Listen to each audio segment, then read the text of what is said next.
നമുക്ക് പ്രാർത്ഥിച്ച് ഉൽപ്പത്തി പുസ്തക പഠനം ആരംഭിക്കാം. സ്വർഗ്ഗസ്ഥ പിതാവായ ദൈവമേ, പിന്നെ ഞങ്ങൾ നിന്റെ സന്നിധിയിലേക്ക് അടുത്ത് വന്ന് പ്രാർത്ഥിക്കുന്നു. ദൈവവചനം ക്രമമായിട്ട് ആദ്യോടന്തം പഠിക്കുവാൻ തക്കവണ്ണം ഞങ്ങൾക്ക് ലഭിച്ചിരിക്കുന്ന അവസരത്തിനായിട്ട് നന്ദിയോടെ സ്തോത്രം ചെയ്യുന്നു.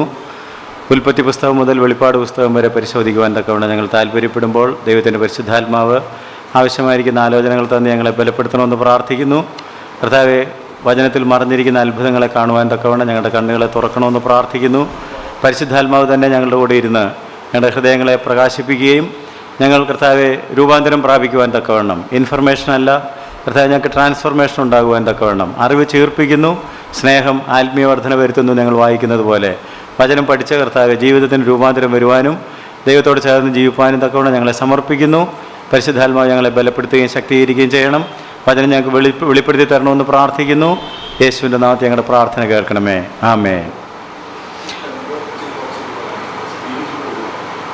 കഴിഞ്ഞ ക്ലാസ്സിൽ നമ്മൾ വേദപുസ്തകത്തിനൊരു ആമുഖം അല്ലെങ്കിൽ ഒരു ഇൻട്രൊഡക്ഷൻ, ഒരു പ്രവേശികയാണ് പറഞ്ഞത്.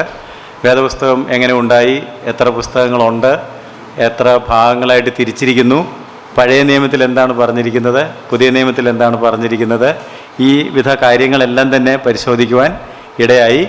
പഴയ നിയമത്തിലെ പുസ്തകങ്ങളെ എങ്ങനെയാണ് തിരിക്കേണ്ടതെന്നും പറഞ്ഞത് നിങ്ങൾ ഓർക്കുന്നുണ്ടാകും. 17:5, 17. പുതിയ നിയമത്തിലെ പുസ്തകങ്ങളെ ആണെങ്കിൽ 5, 21, 1 എന്ന് തിരിക്കുന്നതും, എഴുത്തുകാരുടെ എണ്ണം പറഞ്ഞത് നിങ്ങൾ ഓർക്കുന്നുണ്ടെന്ന് ഞാൻ കരുതുന്നു. ഏകദേശം 40ഓളം എഴുത്തുകാരാണ്. പഴയ നിയമം 32 പേരും പുതിയ നിയമം 8 പേരും. ആ 8 പേരെ കൃത്യമായിട്ട് നമുക്കറിയാം.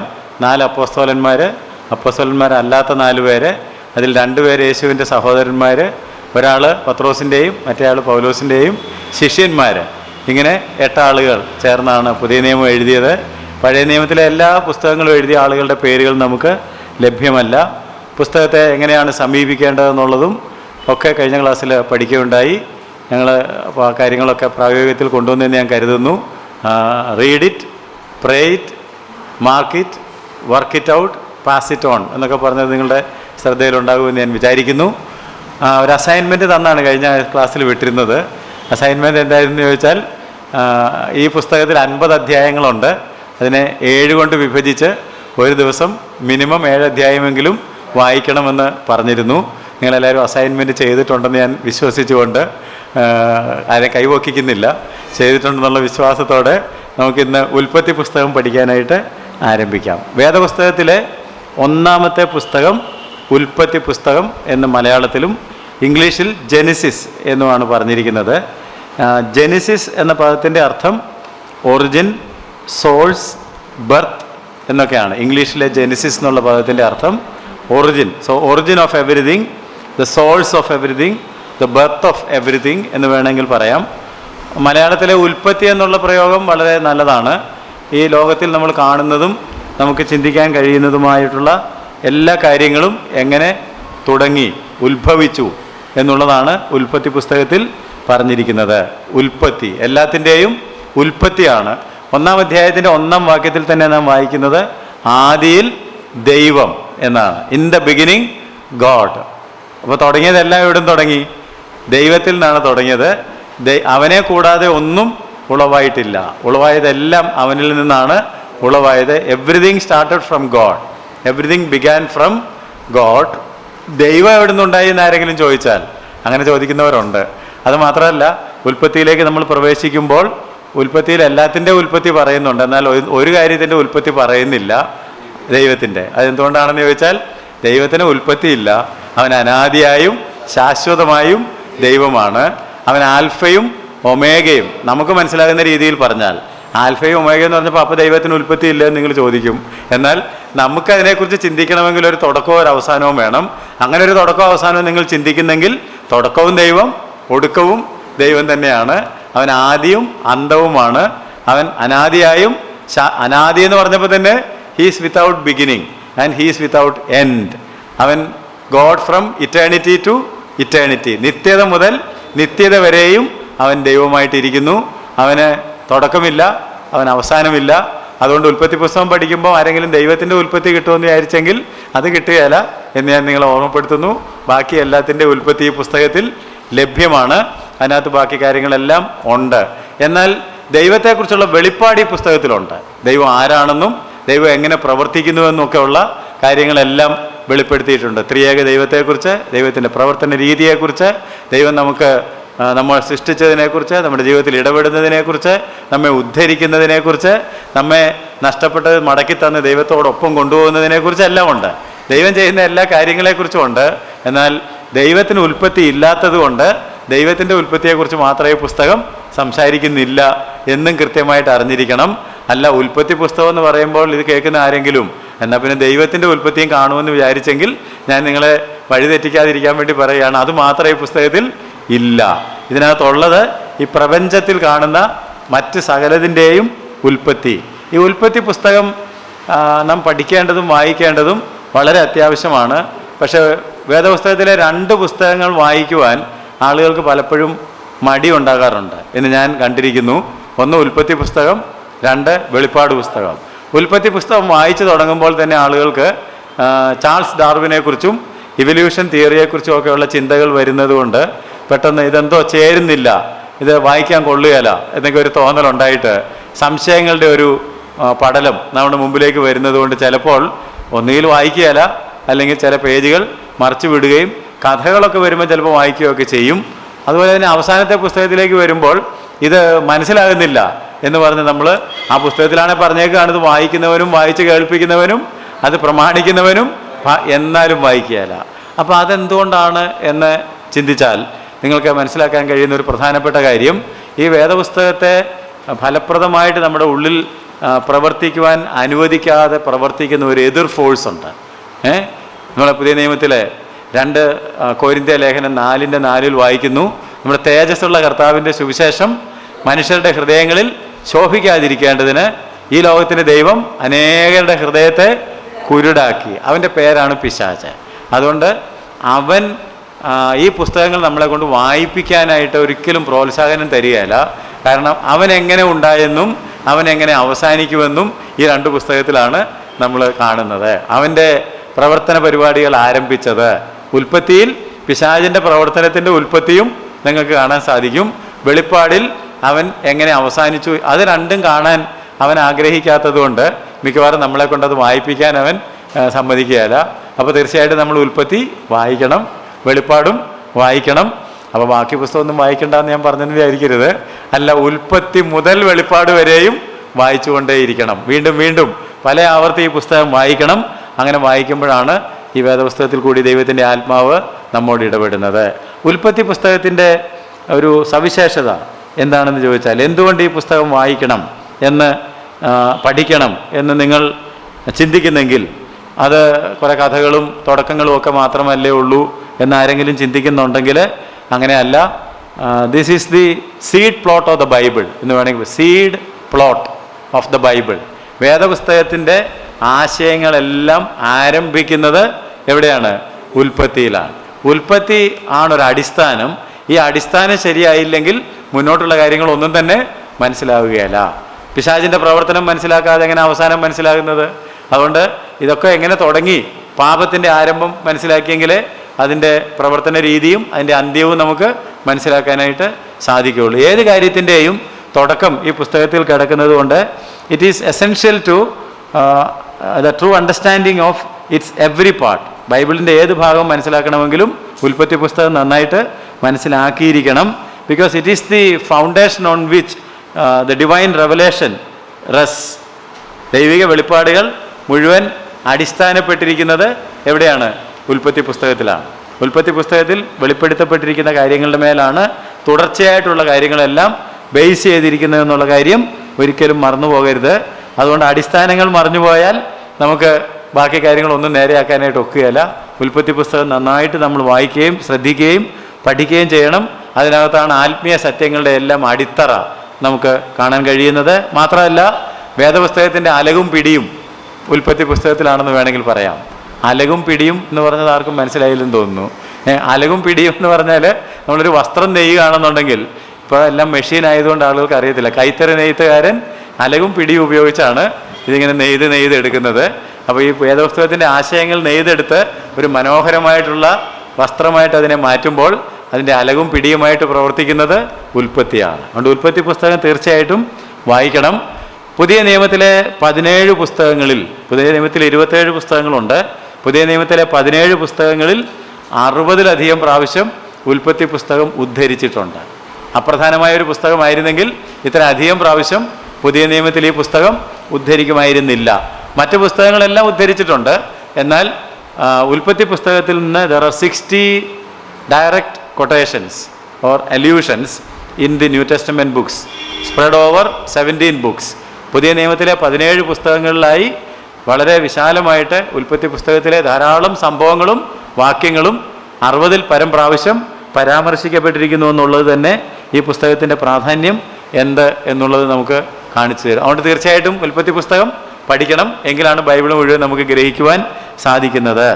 ഞാൻ നേരത്തെ പറഞ്ഞല്ലോ, ഉൽപ്പത്തി പുസ്തകത്തിൽ എന്താണുള്ളതെന്ന് ചോദിച്ചാൽ ഉൽപ്പത്തിയാണ്, ഒറിജിനാണ്, ബിഗിനിങ് ആണ്, സോഴ്സാണ്, ബർത്താണ്. എന്തിൻ്റെ? ദ ക്രിയേറ്റഡ് വേൾഡ്, നമ്മുടെ ചുറ്റുമുള്ള പ്രപഞ്ചത്തിൻ്റെ, മനുഷ്യൻ്റെ അല്ലെങ്കിൽ സ്ത്രീയുടെ, പുരുഷൻ്റെ, പാപത്തിൻ്റെ, വീണ്ടെടുപ്പിനെക്കുറിച്ചുള്ള ദൈവത്തിൻ്റെ വാഗ്ദാനങ്ങളുടെ, കുടുംബജീവിതത്തിൻ്റെ, മാനവ സംസ്കാരത്തിൻ്റെ, രാഷ്ട്രങ്ങളുടെ, സമൂഹങ്ങളുടെ എല്ലാം. ഇങ്ങനെ നിങ്ങൾക്ക് എന്തിനെക്കുറിച്ച് ചിന്തിക്കാൻ സാധിക്കുമോ? ദൈവം തിരഞ്ഞെടുത്ത ഒരു ദൈവത്തിൻ്റെ ജനത്തെക്കുറിച്ച് ചിന്തിക്കുന്നുണ്ടെങ്കിൽ അതിനെക്കുറിച്ച്, ന്യായവിധിയെക്കുറിച്ച്, മരണം, കൃപ, ആരാധന, ഇങ്ങനെ ആത്മീയമായിട്ടും ഭൗതികമായിട്ടും നമുക്ക് എന്തിനെക്കുറിച്ചൊക്കെ ഈ ലോകത്തിൽ ചിന്തിക്കുവാൻ സാധിക്കുമോ ആ കാര്യങ്ങളെല്ലാം തുടങ്ങിയത് എവിടെ നിന്നാണ്? ഉൽപ്പത്തിയിലാണ്. അപ്പോൾ ഇതൊക്കെ മനസ്സിലാക്കണമെങ്കിൽ നമ്മൾ ഉൽപ്പത്തി പുസ്തകത്തിലേക്ക് പോകേണ്ടതായിട്ട് വരും. എന്നാൽ ഞാൻ നേരത്തെ പറഞ്ഞത് വീണ്ടും ആവർത്തിക്കുന്നു, ഒരു ഉൽപ്പത്തി മാത്രമില്ല, അത് ഉൽപ്പത്തി ഇല്ലാത്ത ഒരാളായതുകൊണ്ട് ദൈവം. എക്സെപ്റ്റ് ഗോഡ് എവ്രിതിങ് എങ്ങനെയാണ് ഉണ്ടായെന്നുള്ളത് ഈ ഉൽപ്പത്തി പുസ്തകത്തിനകത്തുണ്ട്. ഇതിൻ്റെ എൻഡാണെങ്കിലും വളരെ ബ്യൂട്ടിഫുള്ളാണ്. 50 അധ്യായം ഉണ്ടെന്ന് ഞാൻ നിങ്ങളോട് പറഞ്ഞു. 1:1 നേരത്തെ വായിപ്പിച്ചായിരുന്നു, ആദിയിൽ ദൈവം. 50:26 എന്താ പറഞ്ഞിരിക്കുന്നത്? 50:26 നമ്മൾ വായിക്കുന്നത് ഒരാളെക്കുറിച്ചാണ്, ജോസഫ് എന്ന് പറയുന്ന ഒരാളെക്കുറിച്ചാണ്. അദ്ദേഹത്തെ മരണത്തിന് ശേഷം അവരെന്ത് ചെയ്തു എന്നാണ് അവിടെ പറഞ്ഞിരിക്കുന്നത്. യോസഫ് 110 വയസ്സുള്ളവനായി മരിച്ചു. അവർ അവനെ സുഗന്ധവർഗം ഇട്ട് അവനെ മിസ്രൈമിൽ ഒരു ശവപ്പെട്ടിയിൽ വെച്ചു. അപ്പോൾ this book ends in A coffin എന്ന് വേണമെങ്കിൽ പറയാം. It all starts well and ends in A coffin. എല്ലാം അവസാനിക്കുന്ന ഒരു ശവപ്പെട്ടിക്കകത്താണ്. അപ്പോൾ ഈ പുസ്തകം നന്നായിട്ട് തുടങ്ങി, ആദിയിൽ ദൈവം, ദൈവത്തോടു കൂടി നല്ല തുടക്കം, പക്ഷേ അവസാനിച്ചത് ശവപ്പെട്ടിയിൽ. അപ്പോൾ മനുഷ്യ ജീവിതത്തിൻ്റെ തന്നെ നല്ലൊരു ചിത്രം ഇതിനകത്തുണ്ട്. നന്നായിട്ട് തുടങ്ങി, പക്ഷേ തുടങ്ങിയതെല്ലാം എവിടെ വന്ന് അവസാനിക്കണം? ശവപ്പെട്ടിയിൽ. എന്നാൽ ശവപ്പെട്ടി കൊണ്ട് തീരുന്നില്ല എന്നുള്ളതും നിങ്ങൾക്ക് പ്രത്യാശ നൽകുന്നതാണ്. കാരണം അവസാനത്തെ അധ്യായത്തിൽ പറഞ്ഞിട്ടുണ്ട്, ദൈവം നിങ്ങളെ പുറപ്പെടുവിക്കും, അപ്പോൾ നിങ്ങൾ എൻ്റെ അസ്ഥികളെ ഇവിടുന്ന് എടുത്തുകൊണ്ട് പോകണം. അവരങ്ങനെ പോയതും നമുക്ക് പിന്നെ അടുത്ത പുസ്തകത്തിലൊക്കെ വായിക്കാം. അതുകൊണ്ട് ഈ ശവപ്പെട്ടി കൊണ്ട് തീരുന്നതല്ല, അതിനപ്പുറത്തേക്ക് കടക്കുന്ന ഒരു പ്രത്യാശയെക്കുറിച്ചും കൂടി വേദപുസ്തകം അല്ല ഉൽപ്പത്തി പുസ്തകം നമ്മോട് സംസാരിക്കുന്നുണ്ട് എന്നുള്ള കാര്യവും ഞാൻ നിങ്ങളുടെ ശ്രദ്ധയിൽ കൊണ്ടുവരുന്നു. അപ്പോൾ അതുകൊണ്ട് ഈ പുസ്തകം എല്ലാത്തിൻ്റെ ഉൽപ്പത്തിയെക്കുറിച്ചും എല്ലാം എങ്ങനെ അവസാനിക്കുമെന്നുള്ളതിനെക്കുറിച്ചും അതിനുശേഷം നമുക്ക് ശേഷിക്കുന്ന പ്രത്യാശ എന്താണെന്നുള്ളതും എല്ലാം നമുക്ക് വെളിപ്പെടുത്തി തരുന്നുണ്ട്. അപ്പോൾ എനിക്ക് തോന്നുന്നു ഈ പുസ്തകത്തിലെല്ലാം ഉണ്ട്. ഉൽപ്പത്തി പുസ്തകത്തിൽ മനുഷ്യൻ അറിയേണ്ടതായിട്ടുള്ള ആത്മീയ സത്യങ്ങൾ എല്ലാം ഉൾപ്പെടുത്തിയിരിക്കുന്നു എന്നുള്ള കാര്യം ഓർത്തിരിക്കേണ്ടതാണ്. ഈ ഉൽപ്പത്തി പുസ്തകവും വെളിപ്പാട് പുസ്തകവും, ഒന്നാമത്തെ പുസ്തകവും അവസാനത്തെ പുസ്തകവും തമ്മിൽ 1600 വർഷത്തെ അന്തരമുണ്ടെന്ന് കഴിഞ്ഞ ക്ലാസ്സിൽ പഠിച്ചത് നിങ്ങൾ ഓർക്കുന്നുണ്ടെന്ന് ഞാൻ കരുതിക്കോട്ടെ. അങ്ങനെ ചിന്തിക്കുകയാണെന്നുണ്ടെങ്കിൽ ഒന്നാമത്തെ പുസ്തകമായ ഉൽപ്പത്തി എഴുതിയ ആളും അവസാനത്തെ പുസ്തകമായ വെളിപ്പാട് എഴുതിയ ആളും തമ്മിൽ കണ്ടിട്ടില്ല. പക്ഷേ ഈ പുസ്തകത്തിൻ്റെ ഒരു സവിശേഷത എന്താണെന്ന് ചോദിച്ചാൽ, ഈ പുസ്തകം ഉൽപ്പത്തിയിൽ തുടങ്ങിയെന്ന് പറഞ്ഞ കാര്യങ്ങളെല്ലാം വെളിപ്പാടിൽ അവസാനിക്കുന്നു. ഇത് ഏറ്റവും മനോഹരമായിട്ട് നിങ്ങൾ കാണേണ്ടതാണ്. ഉൽപ്പത്തിയിൽ ആരംഭിച്ചു തുടങ്ങിയെന്ന് പറഞ്ഞ കാര്യങ്ങളെല്ലാം. അപ്പോൾ ഈ പുസ്തകത്തിൻ്റെ എഴുത്തുകാരനും അതിൻ്റെ ആശയങ്ങളും തമ്മിൽ 1600 കൊല്ലത്തെ അന്തരം ഉണ്ടെന്ന് പറയുന്നത് വെറുതെയാണ്. ആത്മാവിൻ്റെ ഐക്യതയാണ് ഉള്ളത്. നമ്മൾ യെശയ്യാപ്രവാചകന്റെ പുസ്തകത്തിൽ കഴിഞ്ഞ പ്രാവശ്യം വായിച്ചതുപോലെ, അവൻ്റെ വായല്ലോ കൽപ്പിച്ചത്, അവൻ്റെ ആത്മാവാണ് ഇതിനെയൊക്കെ കൂട്ടി വരുത്തിയത്. അതിൽ വായിച്ചു നോക്കുക, അതിലൊന്നും കാണാതിരിക്കുകയല്ല, ഒന്നിനും ഇണയില്ലാതിരിക്കുകയല്ല. ഇവിടെ തുടങ്ങിയതെല്ലാം എവിടെ അവസാനിക്കുന്നുണ്ട്? വെളിപ്പാടിൽ. ഞാൻ നിങ്ങൾക്ക് തന്നിട്ടുള്ള നോട്ടിനകത്ത് അതിൻ്റെ ഒരു ചാർട്ട് കൊടുത്തിട്ടുണ്ട്. എങ്കിലും നമുക്ക് ചില വാക്യങ്ങളൊന്ന് ഓടിച്ച് നോക്കുന്നത് നല്ലതായിരിക്കും. ഒരാൾ ഉൽപ്പത്തിയും ഒരാൾ വെളിപ്പാടും എടുക്കുകയാണെങ്കിൽ നമുക്ക് ചില വാക്യങ്ങൾ വായിച്ചാൽ, പെട്ടെന്ന് ഈ കണക്ഷൻ നിങ്ങൾക്ക് കാണാനായിട്ട് സാധിക്കും. അല്ലെങ്കിൽ ഒരാൾ തന്നെ രണ്ടും എടുത്താലും എനിക്ക് വിരോധമില്ല. ഉൽപ്പത്തിയിൽ നിന്നും വെളിപ്പാടിൽ നിന്നും ചില വാക്യങ്ങൾ താരതമ്യപ്പെടുത്തി വായിക്കുകയാണെങ്കിൽ, ഒന്നാം അധ്യായത്തിൻ്റെ ഉൽപ്പത്തി പുസ്തകം 1-ാം അധ്യായത്തിൻ്റെ 1-ാം വാക്യത്തിൽ നമ്മൾ വായിക്കുന്നു, ആദിയിൽ ദൈവം ആകാശവും ഭൂമിയും സൃഷ്ടിച്ചു. എല്ലാം സൃഷ്ടിച്ചു. എന്നാൽ വെളിപ്പാട് പുസ്തകത്തിൻ്റെ 21-ാം അധ്യായത്തിൻ്റെ 5-6 വാക്യങ്ങളിൽ നാം വായിക്കുന്നത്, ഇനി മരണമുണ്ടാകുകയില്ല, ദുഃഖവും മുറവിളിയും കഷ്ടതയും ഇനി ഉണ്ടാകുകയില്ല, ഒന്നാമത്തേത് കഴിഞ്ഞുപോയി, സിംഹാസനത്തിൽ ഇരിക്കുന്നവിധ ഞാൻ സകലതും പുതുതാക്കുന്നു എന്ന് അരുളി ചെയ്യുന്നു. ഒന്നാമത്തേത് കഴിഞ്ഞുപോയി, everything ends and everything starts anew. ഇതാ ഞാൻ സകലതും പുതിയതാക്കുന്നു എന്ന്. അപ്പൊ എന്തൊക്കെയാണ് പുതിയതാക്കുന്നതെന്ന് ചോദിച്ചാൽ നമുക്ക് വീണ്ടും ഉൽപ്പത്തി 1:1 വായിച്ചാൽ, ആദിയിൽ ദൈവം ആകാശവും ഭൂമിയും സൃഷ്ടിച്ചു. അപ്പൊ ആകാശവും ഭൂമിയും സൃഷ്ടിച്ചു. വെളിപ്പാട് 21:1 വായിച്ചാൽ, ഞാൻ പുതിയ ആകാശവും പുതിയ ഭൂമിയും കണ്ടു. അപ്പൊ ആദ്യത്തെ ആകാശവും പോയി, ആദ്യത്തെ ഭൂമിയും പോയി, ഇപ്പോൾ പുതിയ ആകാശവും പുതിയ ഭൂമിയും. 1:16 വായിക്കുമ്പോൾ, പകൽ വാഴേണ്ടതിന് വലിപ്പമേറിയ വെളിച്ചവും. വലിപ്പമേറിയ വെളിച്ചം, അതിന്റെ പേര് സൂര്യൻ. എന്നാൽ 21-ാം അധ്യായം വെളിപ്പാട് 21:23 വായിക്കുമ്പോൾ, നഗരത്തിൽ പ്രകാശിക്കുവാൻ സൂര്യനും ചന്ദ്രനും ആവശ്യമില്ല. ഇനി സൂര്യനുമില്ല. സോ ദ സൂര്യൻ സ്റ്റാർട്ടഡ് ഹിയർ എൻഡ്സ് ദേർ. ഇവിടെ ആരംഭിച്ച സൂര്യൻ വെളിപ്പാട് പുസ്തകം ആകുമ്പോഴത്തേക്കും ഇല്ലാതായി തീരുന്നു. പുതിയൊരാകാശത്തിലേക്കും പുതിയൊരു ഭൂമിയിലേക്കും നാം പ്രവേശിക്കുന്നു. അതുകൊണ്ട് തന്നെ ഈ 1-ാം അധ്യായത്തിൽ വെളിപ്പാട് പുസ്തകത്തിൽ നമ്മൾ സൂര്യനും ചന്ദ്രനും ഉള്ളത് കൊണ്ട് രാത്രി ഉള്ളതായിട്ട് കാണുന്നുണ്ട്. 1:5 ദൈവം വെളിച്ചത്തിന് പകലെന്നും ഇരുളിന് രാത്രി എന്നും പേരിട്ടു. അപ്പം പകലും രാത്രിയും. എന്നാൽ 22-ാം അധ്യായത്തിന്റെ 5-ാം വാക്യം വായിക്കുമ്പോൾ, ഇനി രാത്രി ഉണ്ടാകുകയില്ല. സോ ഇവിടെ തുടങ്ങിയ രാത്രി വെളിപ്പാട് പുസ്തകം ആയപ്പോഴത്തേക്ക് ഇല്ലാതായി പോയി. ഇവിടെ തുടങ്ങിയ പലതും ഇല്ലാതാകുന്നത് നിങ്ങൾക്ക് കാണാം. 1:10 വായിച്ചാൽ, വെള്ളങ്ങളെ എല്ലാം കൂടെ കൂട്ടിയിട്ട് വെള്ളത്തിന്റെ കൂട്ടത്തിന് ദൈവം സമുദ്രം എന്ന് പേരിട്ടു. എന്നാൽ 21:1 പറയുകയാണ് വെളിപ്പാട് പുസ്തകം, ഇനി സമുദ്രവും ഇനിയില്ല. ഇങ്ങനെ നിങ്ങൾക്കൊരു ലോങ് ലിസ്റ്റ് ഉണ്ടാക്കാനായിട്ട് സാധിക്കും എന്ന് പറഞ്ഞ് ഞാൻ മുന്നോട്ട് പോകട്ടെ. ഇവിടെ മരണമുണ്ട്, ദുഃഖമുണ്ട്, ശാപമുണ്ട്, മുറവിളിയുണ്ട്. എന്നാൽ വെളിപ്പാട് പുസ്തകം വായിക്കുമ്പോൾ പറയുകയാണ്, അവിടെ ഇനി ശാപമില്ല, ദുഃഖമില്ല, മരണമില്ല, മുറവിളിയില്ല, ഇതെല്ലാം നീങ്ങിപ്പോകും. ഇവിടെ 1-ാം അധ്യായത്തിൽ ഉൽപ്പത്തി പുസ്തകത്തിൽ നമ്മൾ തുടങ്ങി ഇച്ചിരി കഴിയുമ്പോൾ ശത്രുവായ പിശാചിനെ കാണുന്നുണ്ട്. എന്നാൽ വെളിപ്പാട് പുസ്തകത്തിൽ പറയുകയാണ്, ഇനി ശത്രുവുമില്ല, അവനെയും നീക്കി എന്നേക്കും എന്തൊക്കെ തീപ്പൊയ്കയിൽ തള്ളിക്കളയും. നിങ്ങൾക്ക് ലഭിച്ച ചാർട്ട് നോക്കിയാൽ ഇത് ഞാൻ നിങ്ങൾക്ക് എഴുതി തന്നിട്ടുണ്ട്. അതൊന്ന് കമ്പയർ ചെയ്ത് നോക്കിയാൽ മതി. അപ്പോൾ ഞാൻ നിങ്ങളുടെ ശ്രദ്ധയിൽ കൊണ്ടുവരുന്നത്, തുടങ്ങിയതെല്ലാം അവസാനിക്കുന്നതായിട്ട് ഈ പുസ്തകം പറയുന്നുണ്ടെങ്കിൽ ഇത് ഒറ്റ എഴുത്തുകാരൻ എഴുതിയതുപോലെ തന്നെ ഇരിക്കുന്നില്ലേ? അപ്പോൾ അങ്ങനെയാണെങ്കിൽ ഈ പുസ്തകത്തിൽ പറഞ്ഞിരിക്കുന്ന കാര്യങ്ങളെല്ലാം ഈ ലോക ജീവിതത്തിൽ നമുക്ക് വേണ്ട കാര്യങ്ങളാണ്. ഉൽപ്പത്തി പുസ്തകം മുതൽ വെളിപ്പാട് പുസ്തകം വരെ പുസ്തകങ്ങളിൽ പറഞ്ഞിരിക്കുന്ന എല്ലാ കാര്യങ്ങളും ആർക്കുള്ളതാണ്? മനുഷ്യർക്ക് ഈ ലോകത്തിൽ ജീവിച്ചിരിക്കുമ്പം ഇപ്പം അറിഞ്ഞിരിക്കേണ്ട കാര്യങ്ങളാണ്. ഇനി പുതിയ ആകാശത്തിലും പുതിയ ഭൂമിയിലും പ്രവേശിക്കാൻ യോഗ്യത നേടാനുള്ള കാര്യങ്ങളാണ് പറഞ്ഞിരിക്കുന്നത്. അവിടെ പ്രവേശിച്ച് കഴിയുമ്പോൾ പിന്നെ വേണ്ട കാര്യങ്ങളൊക്കെ അവിടെ കർത്താവ് നമ്മളെ പഠിപ്പിക്കും. അല്ലെങ്കിൽ പുതിയ പുസ്തകം വല്ലതും വേണമെങ്കിൽ അവിടെ തരും. അതുകൊണ്ട് ഈ പുസ്തകം എന്തിനു വേണ്ടിയുള്ളതാണ്?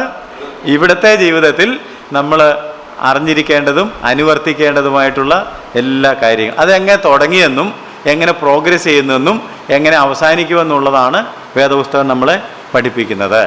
അപ്പോൾ നമ്മൾ ഈ വേദപുസ്തകത്തിൻ്റെ ഒരു തുടക്കത്തിലേക്ക് വന്നിട്ട് ഉൽപ്പത്തിയിൽ ഈ കാര്യങ്ങളൊക്കെയാണ് പറയുന്നതെന്നുള്ളതൊന്ന് ഗ്രഹിച്ചു. എന്നാൽ ഏത് പുസ്തകവും നമ്മൾ പഠിക്കാനായിട്ട് തുടങ്ങുമ്പോൾ ഈ പുസ്തകത്തിൻ്റെ എഴുത്തുകാരനെ കുറിച്ച് പറയാതിരിക്കാൻ പറ്റത്തില്ല. അത് പറയേണ്ടത് ആവശ്യമാണ്. അതുകൊണ്ട് നമുക്ക് ഈ പുസ്തകം എഴുതിയ ആൾ ആരാണ്, ഓതർഷിപ്പ്, ഇതിൻ്റെ എഴുത്തുകാരൻ ആരാണെന്നുള്ളത് നോക്കുന്നത് നന്നായിരിക്കും. ഉൽപ്പത്തി പുസ്തകം എഴുതിയത് ആരാണെന്ന് ചോദിച്ചാൽ തന്നെ ബൈബിൾ അറിയാവുന്ന ആളുകളെല്ലാം കൂടെ ഒറ്റ ശ്വാസത്തിൽ പറയും ഇത് മോശ എഴുതി. ഇത് മാത്രമല്ല, ബൈബിളിലെ ആദ്യത്തെ 5 പുസ്തകങ്ങൾ മോശയുടേതാണ്. അതിനെ പഞ്ചഗ്രന്ഥങ്ങൾ, പെൻറ്ററ്റക്, അല്ലെങ്കിൽ മോശയുടെ 1-ാം പുസ്തകം, 2-ാം പുസ്തകം, 3-ാം പുസ്തകം, 4-ാം പുസ്തകം, 5-ാം പുസ്തകം എന്നാണ് വിളിക്കുന്നത്. നിങ്ങളുടെ പള്ളിയിലൊക്കെ പോയി അറ്റൻഡ് ചെയ്യുകയാണെങ്കിൽ മോശയുടെ 1-ാം പുസ്തകത്തിൽ നിന്ന്, 2-ാം പുസ്തകത്തിൽ നിന്ന് എന്നൊക്കെ പറഞ്ഞ് നിങ്ങൾ കേട്ടിട്ടുണ്ടായിരിക്കും. അതുകൊണ്ട് ഈ പുസ്തകം മോശ എഴുതിയതാണ് എന്നുള്ളതിന് തർക്കമൊന്നുമില്ല. മോശയാണ് ഈ പുസ്തകത്തിൻ്റെ എഴുത്തുകാരൻ. നമ്മൾ നേരത്തെ പഠിച്ച കണക്ക് പിന്നെ ഒന്നുകൂടെ എടുക്കുകയാണെങ്കിൽ, പഴയ നിയമത്തെ നമ്മൾ ആദ്യം ഒരു യൂണിറ്റായിട്ട് തിരിച്ചത് 17 എന്നാണ്. ആ 17 ചരിത്ര പുസ്തകങ്ങളെന്ന് നമ്മൾ പറഞ്ഞിരുന്നു. പക്ഷെ അതിനെ ഒന്നുകൂടെ സ്പ്ലിറ്റ് ചെയ്യാമെന്ന് ഞാൻ നേരത്തെ പറഞ്ഞിട്ടുണ്ട്. 5, 12 എന്ന് തിരിക്കാം. അപ്പോൾ അതിൽ 5 എന്ന് പറയുന്നത് മോശയുടെ 5 പുസ്തകങ്ങൾ പഞ്ചഗ്രന്ഥങ്ങളാണ്. അത് കഴിഞ്ഞിട്ടാണ് വാസ്തവത്തിൽ എന്ത് തുടങ്ങുന്നത്? ചരിത്രം തുടങ്ങുന്നത്. ചരിത്രം എന്ന് പറയുന്നതും എന്ത് ചരിത്രമാണെന്ന് ചോദിച്ചാൽ ദൈവത്തിന് തിരഞ്ഞെടുക്കപ്പെട്ട ജനത്തിൻ്റെ ചരിത്രമാണ്. അത് 6-ാമത്തെ പുസ്തകം മുതലാണ് വളരെ ഭംഗിയായിട്ട് പറഞ്ഞു പോകുന്നത്. അതിന് മുമ്പുള്ള 5 പുസ്തകങ്ങൾ മോശയുടെ പുസ്തകങ്ങളാണ്. പക്ഷെ ഞാൻ മോശയുടെ പുസ്തകങ്ങളാണെന്ന് പറഞ്ഞപ്പോൾ ഇപ്പോൾ എന്നെ കേട്ടുകൊണ്ടിരിക്കുന്നവർക്ക് ആർക്കും അതിനകത്തൊരു സംശയമോ ചോദ്യമോ ഇല്ല. പക്ഷെ പലർക്കും സംശയം ഉണ്ട് ഇതിന് വെളിയിൽ. കാരണം മോശയ്ക്ക് ആ കാലഘട്ടത്തിൽ എഴുത്തറിയാമായിരുന്നോ? മോശയ്ക്ക് ഈ ആദിയിൽ ആകാശവും ഭൂമിയും ഉണ്ടായപ്പോൾ മോശ അന്ന് ജീവിച്ചിരുന്നോ? ഇതൊക്കെ എങ്ങനെയാണ് മോശയ്ക്ക് മനസ്സിലായത്? ഇതൊക്കെ എങ്ങനെയാണ് മോശ എഴുതിയത് എന്നൊക്കെ ചോദിക്കുന്ന ധാരാളം ആളുകൾ ഉണ്ട്. അതുകൊണ്ട് മോശയാണ് ഈ പുസ്തകം എഴുതിയതെന്നുള്ളതിന് അഡീഷണൽ പ്രൂഫ് എന്തെങ്കിലും നമുക്ക്, അല്ലെങ്കിൽ എന്തെങ്കിലും ഒരു പ്രൂഫ് നമുക്ക് വേണ്ടേ? തീർച്ചയായിട്ടും വേണം.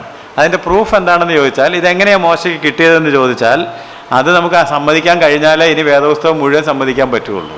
അത് മനസ്സിലാക്കിയില്ലെങ്കിൽ വേദപുസ്തകം ബാക്കി മനസ്സിലാക്കാൻ ബുദ്ധിമുട്ടാണ്. ഇത് മോശയ്ക്ക് ദൈവം വെളിപ്പെടുത്തി കൊടുത്തതാണ്. മോശ ദൈവത്തിൻ്റെ അടുക്കൽ ഒരു സ്നേഹിതനോട് സംസാരിക്കുന്നത് പോലെ വളരെയധികം ദിവസങ്ങൾ ചെലവഴിച്ചിട്ടുണ്ട്. പ്രത്യേകിച്ച് സീനായി മലയുടെ മുകളിൽ അവിടെ വെച്ച് ദൈവം പല കാര്യങ്ങൾ മോശയെ പഠിപ്പിക്കുകയും ചിലതൊക്കെ എഴുതി കൊടുക്കുകയും ചിലതൊക്കെ വരച്ചു കൊടുക്കുകയൊക്കെ ചെയ്തതായിട്ട് മോശയുടെ ജീവിതത്തിൽ അറിയാവുന്ന ആളുകൾക്കറിയാം.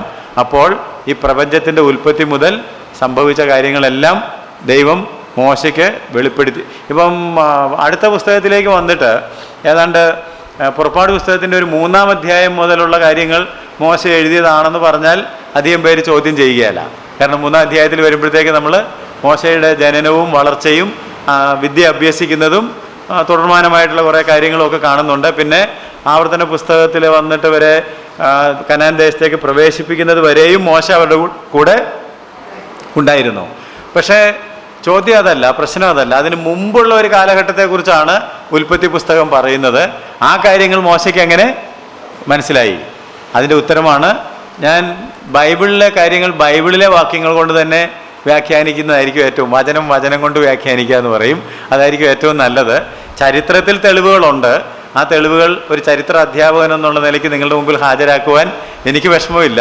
എങ്കിലും നമുക്ക് തിരുവചന പഠനമായതുകൊണ്ട് ബൈബിളിൽ നിന്ന് തന്നെ ചില വാക്യങ്ങൾ നോക്കുകയാണെങ്കിൽ എന്നാണ് എഴുത്തുവിദ്യ തുടങ്ങിയതെന്നും എഴുത്തുവിദ്യ മോശയ്ക്ക് വശമായിരുന്നോ എന്നും ഒക്കെയുള്ള കാര്യങ്ങളൊക്കെ നമുക്ക് ചരിത്രത്തിൽ നിശ്ചയിക്കാനായിട്ട് സാധിക്കും. അതിലേക്ക് ഞാനിപ്പോൾ നിങ്ങളുടെ ശ്രദ്ധ കൊണ്ടുപോകുന്നില്ല. അല്ല, ചുമ്മാതൊന്ന് ഓർക്കുകയാണെങ്കിൽ മോശയുടെ കാലഘട്ടത്തിൽ ജനങ്ങൾ വഴക്കൊക്കെ ഉണ്ടാക്കിയപ്പം ഓരോരുത്തരും വടി കൊണ്ടുവരണം. ആ വടി ആരുടെയാണെന്ന് അതിൻ്റെ മേൽ എന്തെഴുതണമെന്ന് പറഞ്ഞു. അപ്പോൾ എഴുതാൻ അറിയാൻ പാടില്ലെങ്കിൽ പിന്നെ എങ്ങനെ പേരെഴുതുന്നത്? അപ്പോൾ അന്ന് എഴുത്തുവിദ്യ അറിയാമായിരുന്നു, അവരെഴുതുമായിരുന്നു എന്നൊക്കെ. അല്ല, കയീനും ഹാബേലിൻ്റെയും കാലഘട്ടത്തിൽ കയീൻ ആരെങ്കിലും ഉപദ്രവിക്കാതിരിക്കാൻ ദൈവം എന്ത് വയ്ക്കാൻ പറഞ്ഞു? ഒരു അടയാളം. അപ്പോൾ അത് അടയാളം എന്ന് പറഞ്ഞാൽ എങ്ങനെ, ഒരു കമ്പ് വല്ലതും ദൈവത്തെ കെട്ടിവെച്ച് വിടുമായിരുന്നോ? അല്ല, തീർച്ചയായിട്ടും ഒരു മാർക്ക്. അപ്പം മാർക്ക് ചെയ്യാനും അത് ഡീകോഡ് ചെയ്യാനും അതാണ് എഴുത്തെന്ന് പറയുന്നത്. നമ്മൾ ചില വരയും കുറിയൊക്കെ ഇട്ടിട്ട് അതിനെ ഡീകോഡ് ചെയ്യുന്നു. അപ്പോൾ അങ്ങനെ ഉള്ള എഴുത്തുവിദ്യ ആദ്യകാലത്ത് തന്നെ ആരംഭിച്ചിരുന്നു. അത് മനുഷ്യരുടെ ഇടയിൽ നടപ്പായിരുന്നു. സംസ്കാരം, നാഗരികതയൊക്കെ ഉണ്ടായപ്പോൾ തന്നെ ഇതേക്കുറിച്ച് നമുക്ക് പിന്നീട് പഠിക്കാവുന്നതാണ്. മോശയ്ക്കും ഈ കാര്യങ്ങളൊക്കെ വശമായിരുന്നു എന്ന് നമുക്ക് തെളിയിക്കുവാനായിട്ട് സാധിക്കും. എന്നാൽ ഞാൻ പറഞ്ഞല്ലോ, നമുക്കൊരു വാക്യം വായിക്കാം. അപ്പോസ്തല പ്രവൃത്തി 7-ാം അധ്യായത്തിൻ്റെ 37-38 വാക്യങ്ങൾ. സ്തേഫാനോസ് എന്ന് പറയുന്ന ആളുടെ പ്രസംഗമാണ്. ആ പ്രസംഗത്തിൽ അദ്ദേഹം മോശയെക്കുറിച്ച് നടത്തുന്ന ഒരു പരാമർശം. 7-ാം അധ്യായത്തിൻ്റെ 37-38 വാക്യങ്ങൾ. ദൈവം നിങ്ങളുടെ സഹോദരന്മാരിൽ നിന്ന് എന്നെപ്പോലെ ഒരു പ്രവാചകനെ നിങ്ങൾക്ക് എഴുന്നേൽപ്പിച്ചു തരുമെന്ന് ഇസ്രായേൽ മക്കളോട് പറഞ്ഞ മോശെ അവൻ തന്നെ. സീനായ് മലയിൽ തന്നോട് സംസാരിച്ച ദൂതനോടും നമ്മുടെ പിതാക്കന്മാരോടും കൂടെ മരുഭൂമിയിലെ സഭയിൽ ഇരുന്നവനും നമുക്ക് തരുവാൻ ജീവനുള്ള അരുളപ്പാട് ലഭിച്ചവനും അവൻ തന്നെ. നമുക്ക് തരുവാൻ ജീവനുള്ള അരുളപ്പാട് ലഭിച്ചവൻ അവൻ തന്നെ. മോശയ്ക്ക് എന്ത് ലഭിച്ചു? ജീവനുള്ള അരുളപ്പാട്. ആർക്ക് കൊടുക്കുവാൻ? നമുക്ക് തരുവാൻ. അപ്പോൾ ദൈവം മോശയുടെ കയ്യിൽ ജീവനുള്ള ഒരു അരുളപ്പാട് കൊടുത്തു വിട്ടു. അതുകൊണ്ടാണ് ഈ പുസ്തകം ലിവിങ് ബുക്കാണെന്ന് പറയുന്നത്. It's A living book because ഇതിനകത്ത് ദൈവത്തിൻ്റെ ജീവനുള്ള അരുളപ്പാടുകൾ ദൈവം മോശയുടെ കയ്യിൽ എഴുതി കൊടുത്തു വിട്ടിരിക്കുകയാണ്. ഈ ജീവനുള്ള അരുളപ്പാടുകൾ എന്ന് പറഞ്ഞപ്പോഴും മലയാളികൾക്ക് വലിയ ബോധം ഉണ്ടായെന്ന് എനിക്ക് തോന്നുന്നില്ല. ഇംഗ്ലീഷ് അറിയാവുന്ന ആളുകൾ ഇംഗ്ലീഷിൽ വായിക്കുകയാണെങ്കിൽ Moses who received the lively oracles to give unto us. ജീവനുള്ള അരുളപ്പാട് എന്നുള്ളതിന് ലൈവ്ലി ഓറക്കിൾസ്. Living oracles. എന്താണ് ഈ ഒറക്കിൾ? ഒറക്കിൾ എന്നുള്ളതൊരു ഡിക്ഷണറി എടുത്ത് നിങ്ങൾ ആരെങ്കിലും പരിശോധിക്കുകയാണെങ്കിൽ ഓറക്കിൾ എന്നുള്ളതിൻ്റെ അർത്ഥം ഡിവൈൻ റെവലേഷൻ. മലയാളത്തിലെ അരുളപ്പാട് ശരിയാണ്, പക്ഷെ അരുളപ്പാടെന്ന് പറഞ്ഞിട്ട് ആർക്കും ഒരു പിടികിട്ടുന്നില്ലെന്ന് എനിക്ക് തോന്നുന്നു. ഡിവൈൻ റെവലേഷൻ, ദൈവികമായിട്ടുള്ള വെളിപ്പാടുകൾ. അപ്പോൾ മോശയ്ക്ക് ഡിവൈൻ റെവലേഷൻ കിട്ടി, ലിവിങ് ഒറക്കിൾ ലഭിച്ചു. ഒറക്കിൾ എന്ന് പറഞ്ഞാൽ ദൈവിക വെളിപ്പാടുകൾ, ദൈവിക അരുളപ്പാടുകൾ. അപ്പം മോശയുടെ കയ്യിൽ നമുക്ക് വേണ്ടി ദൈവം എന്ത് കൊടുത്തുവിട്ടു? ജീവനുള്ള അരുളപ്പാടുകൾ എഴുതി രേഖയാക്കി കയ്യിൽ കൊടുത്തുവിട്ടു എന്നാണ് ഈ പുസ്തകം തന്നെ നമ്മളോട് പറയുന്നത്. ഈ പുസ്തകം വിശ്വസിക്കാവോ? Why? Because it is the word of God. And നമ്മൾ കഴിഞ്ഞ ക്ലാസ്സിൽ പഠിച്ചു, ഇത് സ്വർഗത്തിൽ എന്നേക്കും സ്ഥിരമായിരിക്കുന്നു. ഇതിൽ നിന്നൊരു വള്ളിയെങ്കിലും ഒരു പുള്ളിയെങ്കിലും മാറിപ്പോവുകയില്ല. ആകാശവും ഭൂമി ഒഴിഞ്ഞു പോയാലും ഇതിൽ നിന്നൊരു വള്ളിയും, അങ്ങനെയാണെങ്കിൽ ഇതും അതിനകത്തുള്ളതാണ്. അപ്പോൾ ആ പുസ്തകത്തിൽ തന്നെ പറഞ്ഞിരിക്കുകയാണ്, നമുക്ക് തരുവാൻ ദൈവം മോശയുടെ കയ്യിൽ എന്ത് കൊടുത്തു വിട്ടു? ജീവനുള്ള അരുളപ്പാട്. ജീവനുള്ള അരുളപ്പാട് means an oracle, a divine revelation. ദൈവികമായിട്ടുള്ള വെളിപ്പാട് ദൈവം നേരിട്ട് മോശയ്ക്ക് വെളിപ്പെടുത്തി കൊടുത്തു. അത് അവൻ പർവ്വതത്തിലിരുന്ന് എഴുതി. അങ്ങനെ പല കാര്യങ്ങളും മോശയ്ക്ക് കൊടുത്തിട്ടുണ്ട്. എന്നിട്ടാണല്ലോ മോശയോട് പറഞ്ഞ, പർവ്വതത്തിൽ നിനക്ക് കാണിച്ചു തന്ന മാതൃക പ്രകാരം നിനക്ക് വരച്ചും കാണിച്ചു കൊടുത്തു, എഴുതിയും കൊടുത്തു. കൽപ്പനകളൊക്കെ ദൈവം കൽപ്പലകയിൽ കൈകൊണ്ട് തന്നെ, വിരലുകൊണ്ട് തന്നെ എന്ത് ചെയ്തു കൊടുത്തു? എഴുതി കൊടുത്തു വിട്ടു. അപ്പോൾ ഇതൊക്കെ മോശയ്ക്ക് ദൈവം കൊടുത്തു വിട്ടിട്ടുള്ളതാണെങ്കിൽ ഈ ഒന്നാം യുഗത്തിൽ നടന്ന കാര്യങ്ങൾ, നമ്മളിവിടെ വായിക്കുന്ന കാര്യങ്ങളും ദൈവം തീർച്ചയായിട്ടും മോശയുടെ കയ്യിൽ കൊടുത്തുവിട്ടതാണ്, മോശയ്ക്ക് ദൈവം വെളിപ്പെടുത്തി കൊടുത്തതാണ് എന്ന് നാം സമ്മതിക്കേണ്ടത്. ഞാൻ പറഞ്ഞ ഒരു കാര്യം നിങ്ങൾ ഇപ്പോൾ കൂട്ടി വായിച്ചാൽ മതി. ഈ കാര്യം വിശ്വസിക്കാൻ കഴിഞ്ഞാലാണ് വേദപുസ്തകത്തെക്കുറിച്ചുള്ള ബാക്കി കാര്യങ്ങൾ നമുക്ക് വിശ്വസിക്കുവാനായിട്ട്. God revealed it to Moses എന്ന് വിശ്വസിച്ചാൽ മാത്രമേ ബാക്കി കാര്യങ്ങളിലേക്ക് നമുക്ക് പോകാനായിട്ട് ഒക്കുകയുള്ളൂ. The whole Bible is like that. ഈ വേദപുസ്തകം മുഴുവൻ, ഞാൻ കഴിഞ്ഞ ക്ലാസ്സിൽ നിങ്ങളോട് പറഞ്ഞല്ലോ, 2000-ലധികം പ്രാവശ്യം ഈ ബൈബിളിൽ പറഞ്ഞിരിക്കുകയാണ് ദൈവം അരുളി ചെയ്തു. ഈ എഴുത്തുകാരൻ ഇങ്ങനെ തോന്നിയെന്നല്ല പറഞ്ഞേക്കുന്നത്. നമ്മൾ കഴിഞ്ഞ ക്ലാസ്സിൽ പഠിച്ചൊരു വാക്യം ഓർക്കുന്നുണ്ടെങ്കിൽ, ഈ പ്രവചനം ഒരിക്കലും മനുഷ്യൻ്റെ ഇഷ്ടപ്രകാരം വന്നതല്ല. മനുഷ്യർ പരിശുദ്ധാത്മ നിയോഗം പ്രാപിച്ചിട്ട്, all scripture is God inspired and all prophets spoke according to the inspiration of the Holy Spirit. പരിശുദ്ധാത്മാവിൻ്റെ നിയോഗത്താൽ. അപ്പോൾ അങ്ങനെയാണെങ്കിൽ മോശയ്ക്കും പരിശുദ്ധാത്മാവിൻ്റെ നിയോഗവും ദൈവത്തിൻ്റെ അരുളപ്പാടും നേരിട്ട് ദൈവം കൊടുത്തിരുന്നു. അങ്ങനെയാണ് ഈ പുസ്തകം ഉണ്ടായത്. ഈ പുസ്തകത്തിൻ്റെ എഴുത്തുകാരൻ അതുകൊണ്ട് അസന്നിഗ്ധമായിട്ട് നമുക്ക് പ്രഖ്യാപിക്കാം, ആരാണ്? മോശയാ. ഇനി ഒരു 4 പുസ്തകത്തിനും കൂടി എഴുത്തുകാരൻ്റെ പേര് പറയേണ്ടി വരികയല്ലോ. കാരണം മോശ എത്ര പുസ്തകം എഴുതി? 5 പുസ്തകങ്ങൾ എഴുതി. പഴയ നിയമത്തിൽ ഏറ്റവും കൂടുതൽ പുസ്തകങ്ങൾ എഴുതിയ ആളാണ് മോശ. ആദ്യത്തെ 5 പുസ്തകങ്ങൾ മോശയുടേതാണ്. വേദപുസ്തകത്തിൽ ഏറ്റവും കൂടുതൽ പുസ്തകങ്ങൾ എഴുതിയ ആൾ പൗലോസാണ്. കഴിഞ്ഞ ക്ലാസ്സിൽ പഠിച്ചായിരുന്നു. ഇടയ്ക്ക് നിങ്ങൾക്ക് ഓർമ്മയുണ്ടോ എന്ന് അറിയാനായിട്ടൊരു ചോദ്യം ചോദിച്ചെന്നേ ഉള്ളൂ. പുതിയ നിയമത്തിൽ കൂടുതൽ പുസ്തകങ്ങൾ എഴുതിയതിന് 2ാം സ്ഥാനം ആർക്ക് കിട്ടുന്നു? 1ാം സ്ഥാനം പൗലോസിന് കൊടുത്തു, 14 പുസ്തകങ്ങൾ എഴുതി. 2ാം സ്ഥാനം യോഹന്നാനാണ്, 5 പുസ്തകങ്ങൾ എഴുതിയിട്ടുണ്ട്. അപ്പോൾ ആ സ്ഥാനത്ത് നമുക്ക് പഴയ നിയമത്തിൽ മോശയെ നിർത്താനായിട്ട് സാധിക്കും. പിന്നെ 2 വീതം എഴുതിയ ഒരുപാട് പേരുണ്ട്. അതുകൊണ്ട് ആ പേരുകളൊക്കെ നിങ്ങൾക്ക് ഓർത്തിരിക്കുകയും ചെയ്യാം. ഞാനിത് പറഞ്ഞത് എന്തിനാണെന്ന് ചോദിച്ചാൽ, എഴുത്തുകാരനിൽ നിന്ന് പുസ്തകത്തിലേക്ക് നിങ്ങളെ കൊണ്ടുവരാൻ വേണ്ടിയാണ്. എഴുത്തുകാരൻ മോശയാണ്. പുസ്തകത്തിലേക്ക് നമ്മൾ വരുമ്പോൾ ഇനി പുസ്തകത്തെക്കുറിച്ച് ഗ്രഹിക്കേണ്ട കാര്യം സ്ട്രക്ചർ ഓഫ് ദ ബുക്ക്. ഈ പുസ്തകത്തിൻ്റെ വിഭജനം, പുസ്തകത്തിൻ്റെ വിഷയത്തിൻ്റെ അടുക്ക് എങ്ങനെ കിടക്കുന്നു എന്നുള്ള കാര്യമാണ് പഠിക്കേണ്ടത്. ഉൽപ്പത്തി പുസ്തകം നമ്മുടെ മുമ്പിലുണ്ട്, 50 അധ്യായങ്ങളുണ്ട്. ഈ പുസ്തകത്തെ വിഷയ അടിസ്ഥാനത്തിൽ തിരിക്കുമ്പോൾ എങ്ങനെയാണ് തിരിക്കേണ്ടതെന്ന് ചോദിച്ചാൽ 2 ഭാഗങ്ങളായിട്ട് തിരിക്കാം. It can be divided into 2 parts. Part 1 to 11 and part 2 12 to 50. ഒന്നാമത്തെ ഭാഗം 1-ാം അധ്യായം മുതൽ 11-ാം അധ്യായം വരെയും, 2ാമത്തെ ഭാഗം 12-ാം അധ്യായം മുതൽ 50-ാം അധ്യായം വരെയും. ഉൽപ്പത്തി പുസ്തകം പഠനത്തിനായി വിഷയങ്ങളുടെ അടിസ്ഥാനത്തിൽ 2 ഭാഗങ്ങളായിട്ട് തിരിക്കുന്നു. 1 മുതൽ 11 വരെ, 12 മുതൽ 50 വരെ. അതാണ് ഡിവിഷൻ. വിഷയം എന്താണ്? 1 മുതൽ 11 വരെയുള്ള അധ്യായങ്ങളിൽ ഹ്യൂമൻ ഹിസ്റ്ററി, മാനവ ചരിത്രമാണ്. മാനവ ചരിത്രം എന്ന് പറയുമ്പോൾ, ഹ്യൂമൻ ഹിസ്റ്ററി എന്ന് പറയുമ്പോൾ, ഹിസ്റ്ററി എന്താണെന്ന് ആളുകൾക്ക് അറിയാമെങ്കിൽ, history is after all interpretation. ചരിത്രം എന്ന് പറയുന്നത് ഒബ്ജക്റ്റീവായിട്ട് 2 2 4 പറയുന്നത് പോലെ പറയാൻ പറ്റുന്നൊരു കാര്യമല്ല. അതിനെ വ്യാഖ്യാനിക്കേണ്ടതുണ്ട്, അത് ഇൻ്റർപ്രറ്റ് ചെയ്യണം. അതിനെ പലതരത്തിലാണ് വ്യാഖ്യാനിക്കുന്നത്. അങ്ങനെയാണെങ്കിൽ ഇവിടെ കൊടുത്തിരിക്കുന്ന ചരിത്രം എന്ന് പറയുന്നത് A spiritual interpretation of history എന്ന് പറയേണ്ടി വരും. വേദപുസ്തകത്തിൻ്റെ ലക്ഷ്യം ലോകത്തിൻ്റെ ചരിത്രം നമ്മളെ പഠിപ്പിക്കുക എന്നുള്ളത് അല്ല. കഴിഞ്ഞ ക്ലാസ്സിൽ ഞാൻ പറഞ്ഞിരുന്നു, വേദപുസ്തകത്തിൻ്റെ ലക്ഷ്യം ശാസ്ത്രം നമ്മളെ പഠിപ്പിക്കുക എന്നുള്ളത് അല്ല. പക്ഷേ പുസ്തകം ശാസ്ത്രീയമായിട്ട് ശരിയാ. വേദപുസ്തകത്തിൻ്റെ ലക്ഷ്യം ചരിത്രം പഠിപ്പിക്കുക എന്നുള്ളതല്ല. പക്ഷേ ചരിത്രപരമായിട്ട് ബൈബിൾ തികച്ചും ശരിയായിട്ടുള്ളൊരു പുസ്തകമാണ്. തെറ്റുകളൊന്നും കാണിക്കാനായിട്ട് ഒക്കുകയല്ല. വേദപുസ്തകത്തിൻ്റെ ലക്ഷ്യം പുരാവസ്തു ശാസ്ത്രമോ നരവംശാസ്ത്രമോ പഠിപ്പിക്കലല്ല, ആർക്കിയോളജിയോ ആന്ത്രപ്പോളജിയോ. പക്ഷേ ആർക്കിയോളജിക്കലായിട്ടും ആന്ത്രപ്പോളജിക്കലായിട്ടും ഈ ബൈബിളിൽ പറഞ്ഞിരിക്കുന്ന എല്ലാ കാര്യങ്ങളും ശരിയാണ്. ഞാൻ പറഞ്ഞ് നിങ്ങൾക്ക് മനസ്സിലായെന്ന് വിചാരിക്കുന്നു. അങ്ങനെയാണെങ്കിൽ മാനവ ചരിത്രം ഉണ്ടെന്ന് പറഞ്ഞപ്പോൾ ചരിത്രം മുഴുവൻ ക്രമമായിട്ട് പഠിപ്പിക്കാൻ വേണ്ടി അല്ല ഈ പുസ്തകം എഴുതിയിരിക്കുന്നത്. It is A spiritual interpretation. ഒരു ആത്മീയ തലത്തിൽ നിന്നുകൊണ്ട് മനുഷ്യൻ്റെ ആത്മീയത എങ്ങനെ ഉണ്ടായി, അതെങ്ങനെ പോകേണ്ടതായിരുന്നുവെന്നും അതെങ്ങനെ അധപ്പതിച്ചു പോയി എന്നുള്ളതുമാണ് നമ്മുടെ മുമ്പിലേക്ക് ഈ പുസ്തകം ശക്തമായിട്ട്. കാരണം വേദപുസ്തകം ഒരു ആത്മീയ പുസ്തകമാണ്. ഈ വേദപുസ്തകത്തിന് പുറത്ത് തന്നെ എഴുതി വച്ചിരിക്കുന്നത് ഹോളി ബൈബിൾ അല്ലേ, വിശുദ്ധ ഗ്രന്ഥം, വിശുദ്ധ വേദപുസ്തകം. ആ പുസ്തകത്തിനകത്തും പറയുന്നുണ്ട്, and the holy Bible makes holy people. വിശുദ്ധ വേദപുസ്തകമാണ് വിശുദ്ധ മനുഷ്യന്മാരെ ഉണ്ടാക്കുന്നത്. അപ്പോൾ അതിനോടുള്ള ബന്ധത്തിലുള്ളൊരു വ്യാഖ്യാനമാണ് ഈ പുസ്തകത്തിലുള്ളത്. അതുപോലെ തന്നെ ചില പേർ കയ്യിലിരിക്കുന്ന പുസ്തകത്തിന് പുറത്ത് എഴുതി വെച്ചിരിക്കുന്നത് സത്യവേദ പുസ്തകം എന്നാണ്. അപ്പോൾ എന്താണ് ഈ സത്യമെന്ന് ചോദിച്ചാൽ, യേശു കർത്താവ് പറഞ്ഞു, വചനത്താൽ അവരെ ശുദ്ധീകരിക്കണം, നിന്റെ വചനം സത്യമാവുന്നു. Your word is truth, thy word is truth. അപ്പോൾ അങ്ങനെയാണെങ്കിൽ ഈ പുസ്തകത്തിൽ സത്യത്തിൻ്റെ അടിസ്ഥാനത്തിലുള്ള ഒരു ചരിത്ര അപഗ്രഥനമുണ്ട്. അതാണ് ആദ്യത്തെ 11 അധ്യായത്തിൽ നമ്മൾ കാണുന്നത്. അപ്പോൾ ആദ്യത്തെ യൂണിറ്റിൽ 11 അധ്യായത്തിൽ കാണുന്നത് ചരിത്രം, 12 മുതൽ 50 വരെയുള്ള അധ്യായങ്ങളിൽ കാണുന്നത് ജീവചരിത്രം. ചരിത്രത്തിൽ നിന്ന് എങ്ങോട്ട് വരുന്നു? ജീവചരിത്രത്തിലേക്ക്. ചരിത്രം പറഞ്ഞു തുടങ്ങിയിട്ട്, മാനവ ചരിത്രം പറഞ്ഞു തുടങ്ങിയിട്ട്, ഞാൻ പറഞ്ഞല്ലോ നമ്മൾ ചരിത്രം ഒരുപാട് പഠിച്ചിട്ട് വലിയ കാര്യമൊന്നുമില്ല.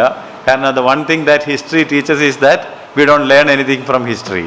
ചരിത്രം നമുക്ക് നൽകുന്ന ഏറ്റവും വലിയ പാഠം എന്താണെന്ന് ചോദിച്ചാൽ, ചരിത്രത്തിൽ നമ്മൾ പാഠമൊന്നും കാര്യമായിട്ട് പഠിക്കുന്നില്ല എന്നുള്ളതാണ്.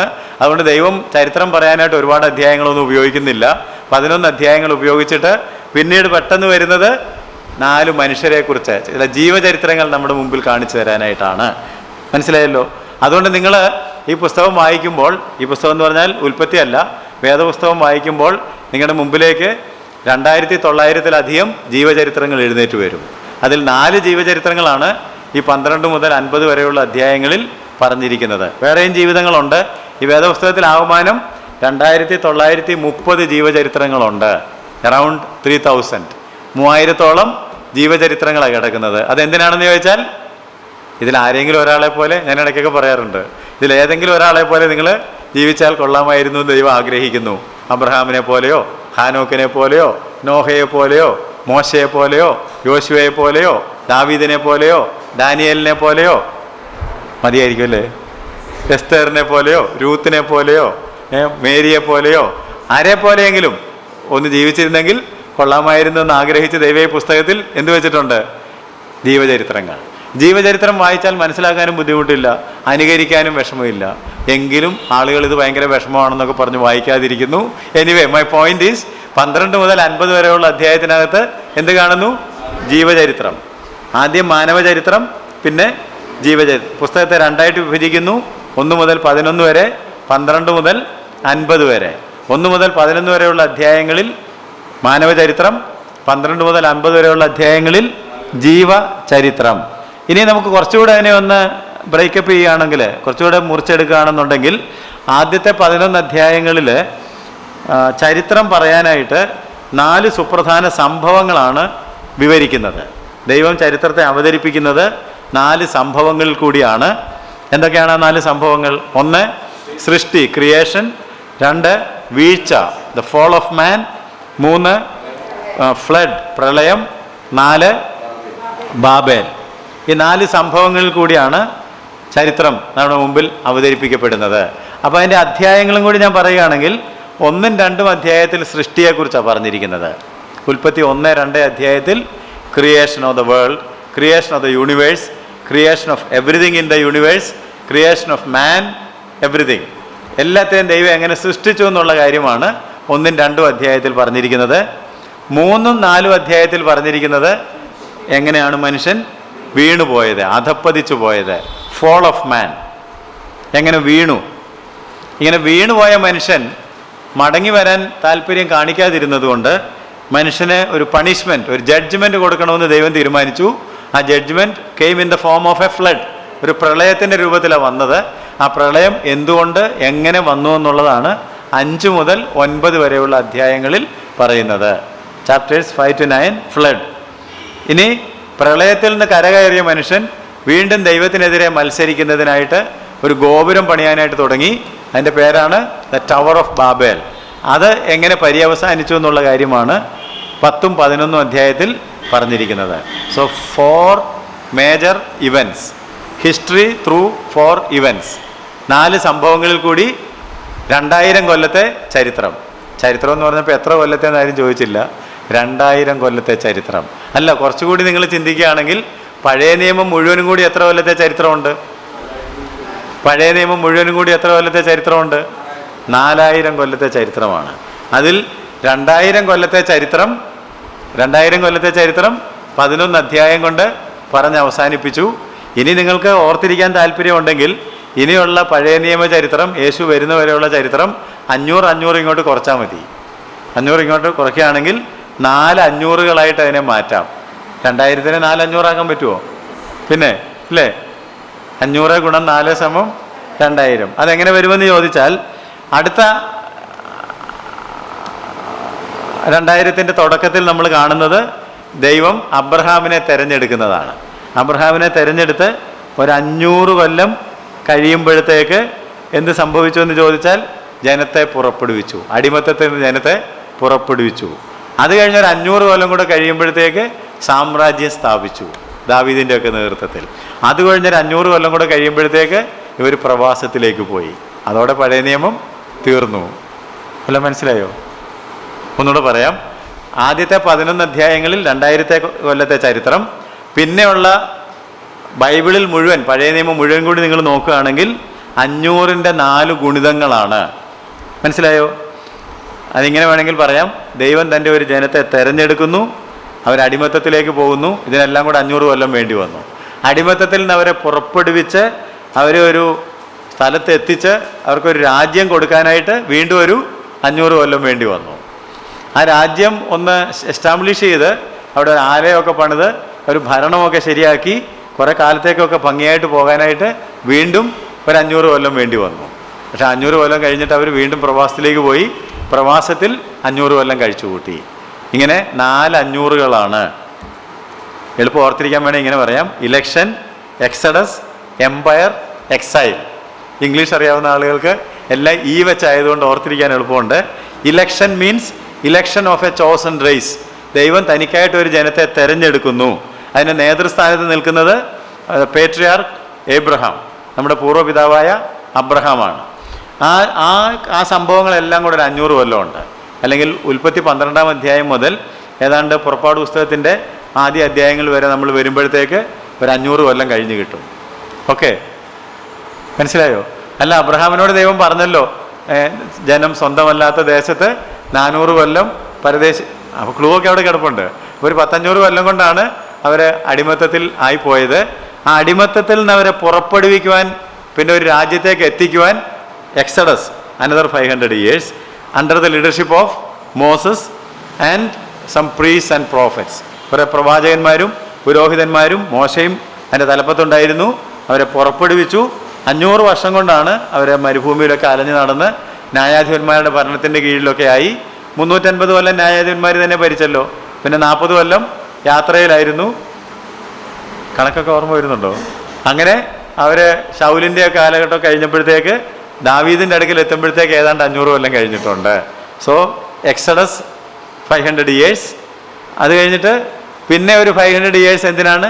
എംപയർ, സാമ്രാജ്യമാണ്. അതിന് ദാവീദ് നേതൃത്വം കൊടുത്തു. മറ്റനേകം രാജാക്കന്മാരും പുറകെ വന്നിരുന്നു. എന്നാൽ ആ രാജാക്കന്മാരുടെ കാലഘട്ടത്തിൽ അവർക്ക് പ്രവാസത്തിലേക്ക്, ക്യാപ്റ്റിവിറ്റിയിലേക്ക് പോകേണ്ടതായിട്ട് വന്നു. അപ്പോൾ ദൈവം പ്രവാചകന്മാരെ എഴുന്നേൽപ്പിച്ചു.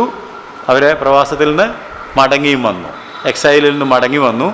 മടങ്ങി വന്നതിനും കർത്താവായ യേശുക്രിസ്തു ജനിക്കുന്നതിനും ഇടയ്ക്ക് ഒരു 400 കൊല്ലത്തെ സൈലൻസും ഉണ്ട്. ആ സൈലൻസും കൂടി കഴിഞ്ഞപ്പോഴാണ് യേശുക്രിസ്തു പ്രത്യക്ഷപ്പെടുന്നത്. അപ്പോൾ 500കളുടെ ഗുണിതങ്ങൾ ഇങ്ങോട്ട് കുറച്ച് വന്നാൽ ചരിത്രം ഓർത്തിരിക്കാൻ എളുപ്പമുണ്ടെന്ന് ഇപ്പോൾ ഞാൻ പറഞ്ഞത് മാത്രമേ ഉള്ളൂ. നമുക്ക് തിരിച്ച് ഉൽപ്പത്തിയിലേക്ക് പോരാം അല്ലേ? അപ്പോൾ ഉൽപ്പത്തി പുസ്തകത്തിൽ ആദ്യത്തെ 11 അധ്യായങ്ങളിൽ 2000 കൊല്ലത്തെ മനുഷ്യൻ്റെ ചരിത്രം 4 സംഭവങ്ങളിൽ കൂടി എഴുതിയിട്ടിരിക്കുന്നു. സൃഷ്ടി, വീഴ്ച, പ്രളയം, ബാബേൽ. ഈ കാലഘട്ടത്തിൽ നിറഞ്ഞു നിൽക്കുന്ന 4 വ്യക്തിത്വങ്ങളെയും കൂടി നമ്മൾ കാണേണ്ടതാണ്. ഈ സംഭവങ്ങളുടെയൊക്കെ ഇടയ്ക്ക് 4 വ്യക്തി ജീവിതങ്ങളെയും നമ്മൾ കാണണം. ആരൊക്കെയാണ്? ആദാം, ഹാബേൽ, ഹാനോക്ക്, നോഹ. 4 പ്രധാനപ്പെട്ട വ്യക്തികൾ ആരൊക്കെയാണെന്ന് ചോദിച്ചാൽ, ആദാം, ആദ്യമായിട്ട് ദൈവം സൃഷ്ടിച്ച ആദാം, അതിനുശേഷം കുറച്ച് കഴിഞ്ഞപ്പോൾ ദൈവത്തെ ആരാധിക്കാൻ മനസ്സ് വെച്ച ഹാബേൽ, അതോടൊപ്പം കുറച്ചുകൂടെ കഴിഞ്ഞപ്പോൾ ദൈവത്തോട് കൂടെ നടന്ന ഹാനോക്ക്, ദൈവത്തിൻ്റെ കൃപ ലഭിച്ച നോഹ. അപ്പോൾ ഈ 4 പേര് മാത്രമേ ഉള്ളായിരുന്നോ എന്ന് ചോദിച്ചാൽ അല്ല. നമുക്ക് ഒരു പെയർ കാണാൻ പറ്റും. ഇവർക്കെല്ലാം കൂടെ ഒരു ദ്വന്ദ്മായിട്ട് അല്ലെങ്കിൽ അവരോടൊപ്പം നിന്നിരുന്ന ചില ആളുകളുണ്ട്. ആദാമിൻ്റെ കൂടെ ആരുണ്ടായിരുന്നു? ഹൗവ ഉണ്ടായിരുന്നു. ആദാമും ഹൗവയും. അതുപോലെ തന്നെ ഹാബേലിൻ്റെ കൂടെ ആരുണ്ടായിരുന്നു?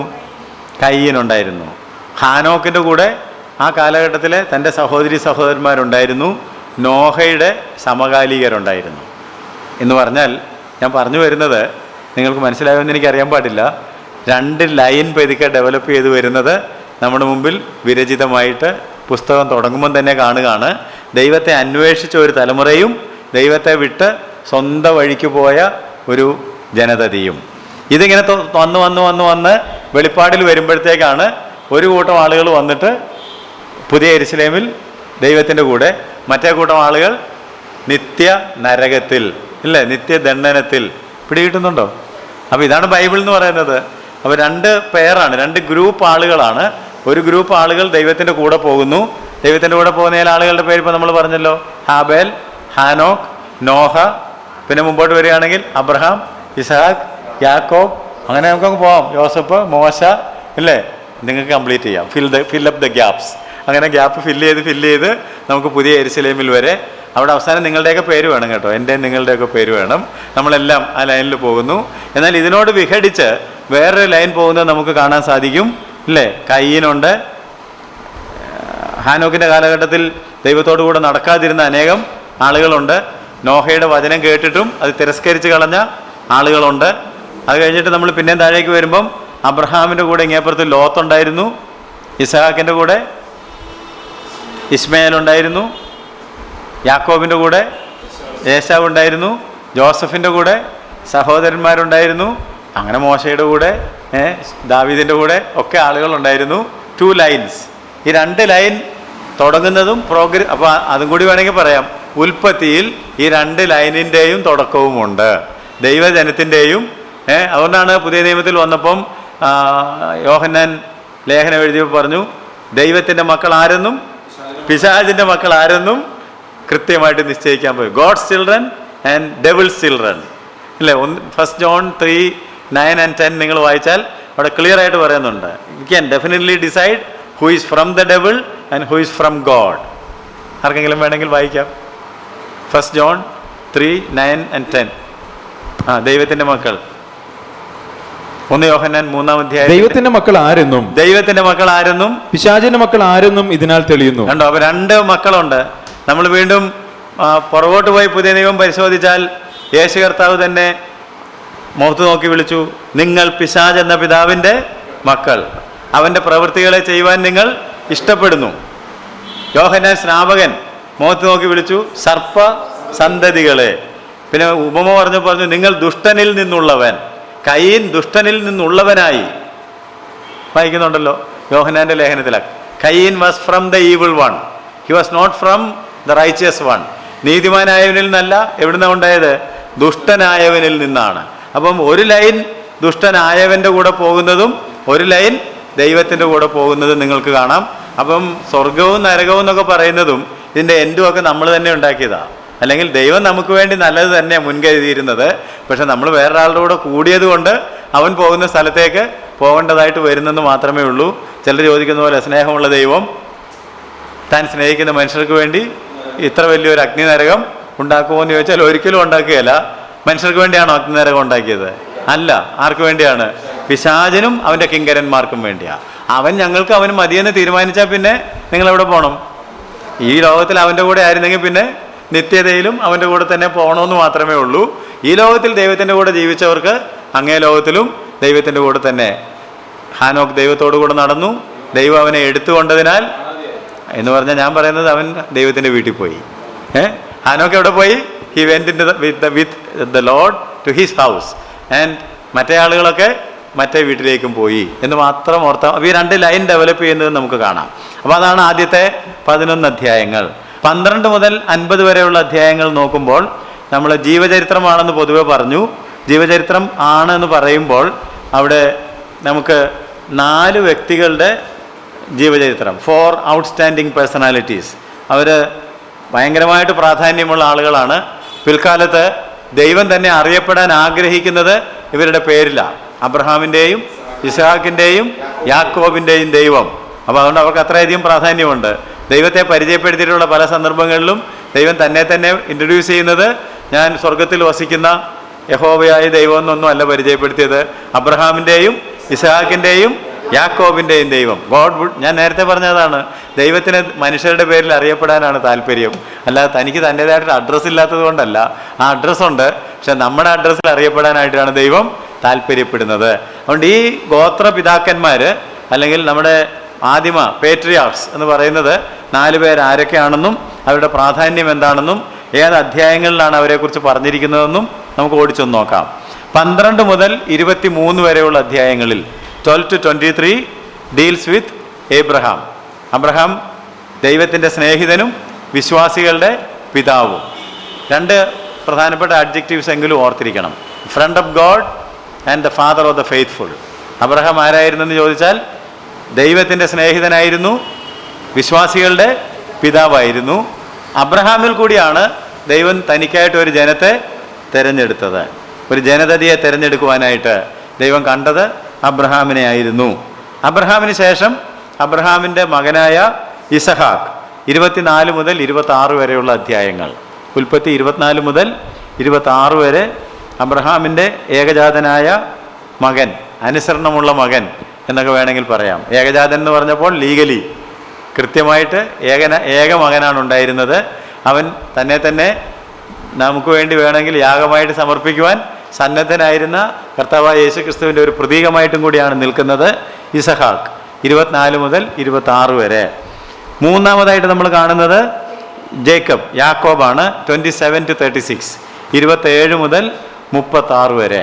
ഈ യാക്കോബ് ഭയങ്കര ഉപായിയായിരുന്നു, ഭയങ്കര സപ്ലാൻഡർ എന്നാണ് അതിൻ്റെ പേര് തന്നെ. അതുകൊണ്ട് ദൈവം അവൻ്റെ പേര് മാറ്റി. അവൻ്റെ പേര് അപ്പോൾ അന്ന് മുതലാണ് ഇസ്രായേൽ എന്നുള്ളൊരു പദപ്രയോഗം തന്നെ വരുന്നത്. അതുകൊണ്ട് യാക്കോബ് ഇസ്രായേലായിട്ട് മാറിയ ആളാണെന്നും അദ്ദേഹം 12 ഗോത്രപിതാക്കന്മാർക്ക് ജന്മം നൽകിയെന്നുള്ള കാര്യം നമ്മൾ ഓർത്തിരിക്കണം. അപ്പോൾ അദ്ദേഹത്തിൻ്റെ കാര്യമാണ് 27 മുതൽ 36 വരെയുള്ള അധ്യായങ്ങളിൽ വിവരിച്ചിരിക്കുന്നത്.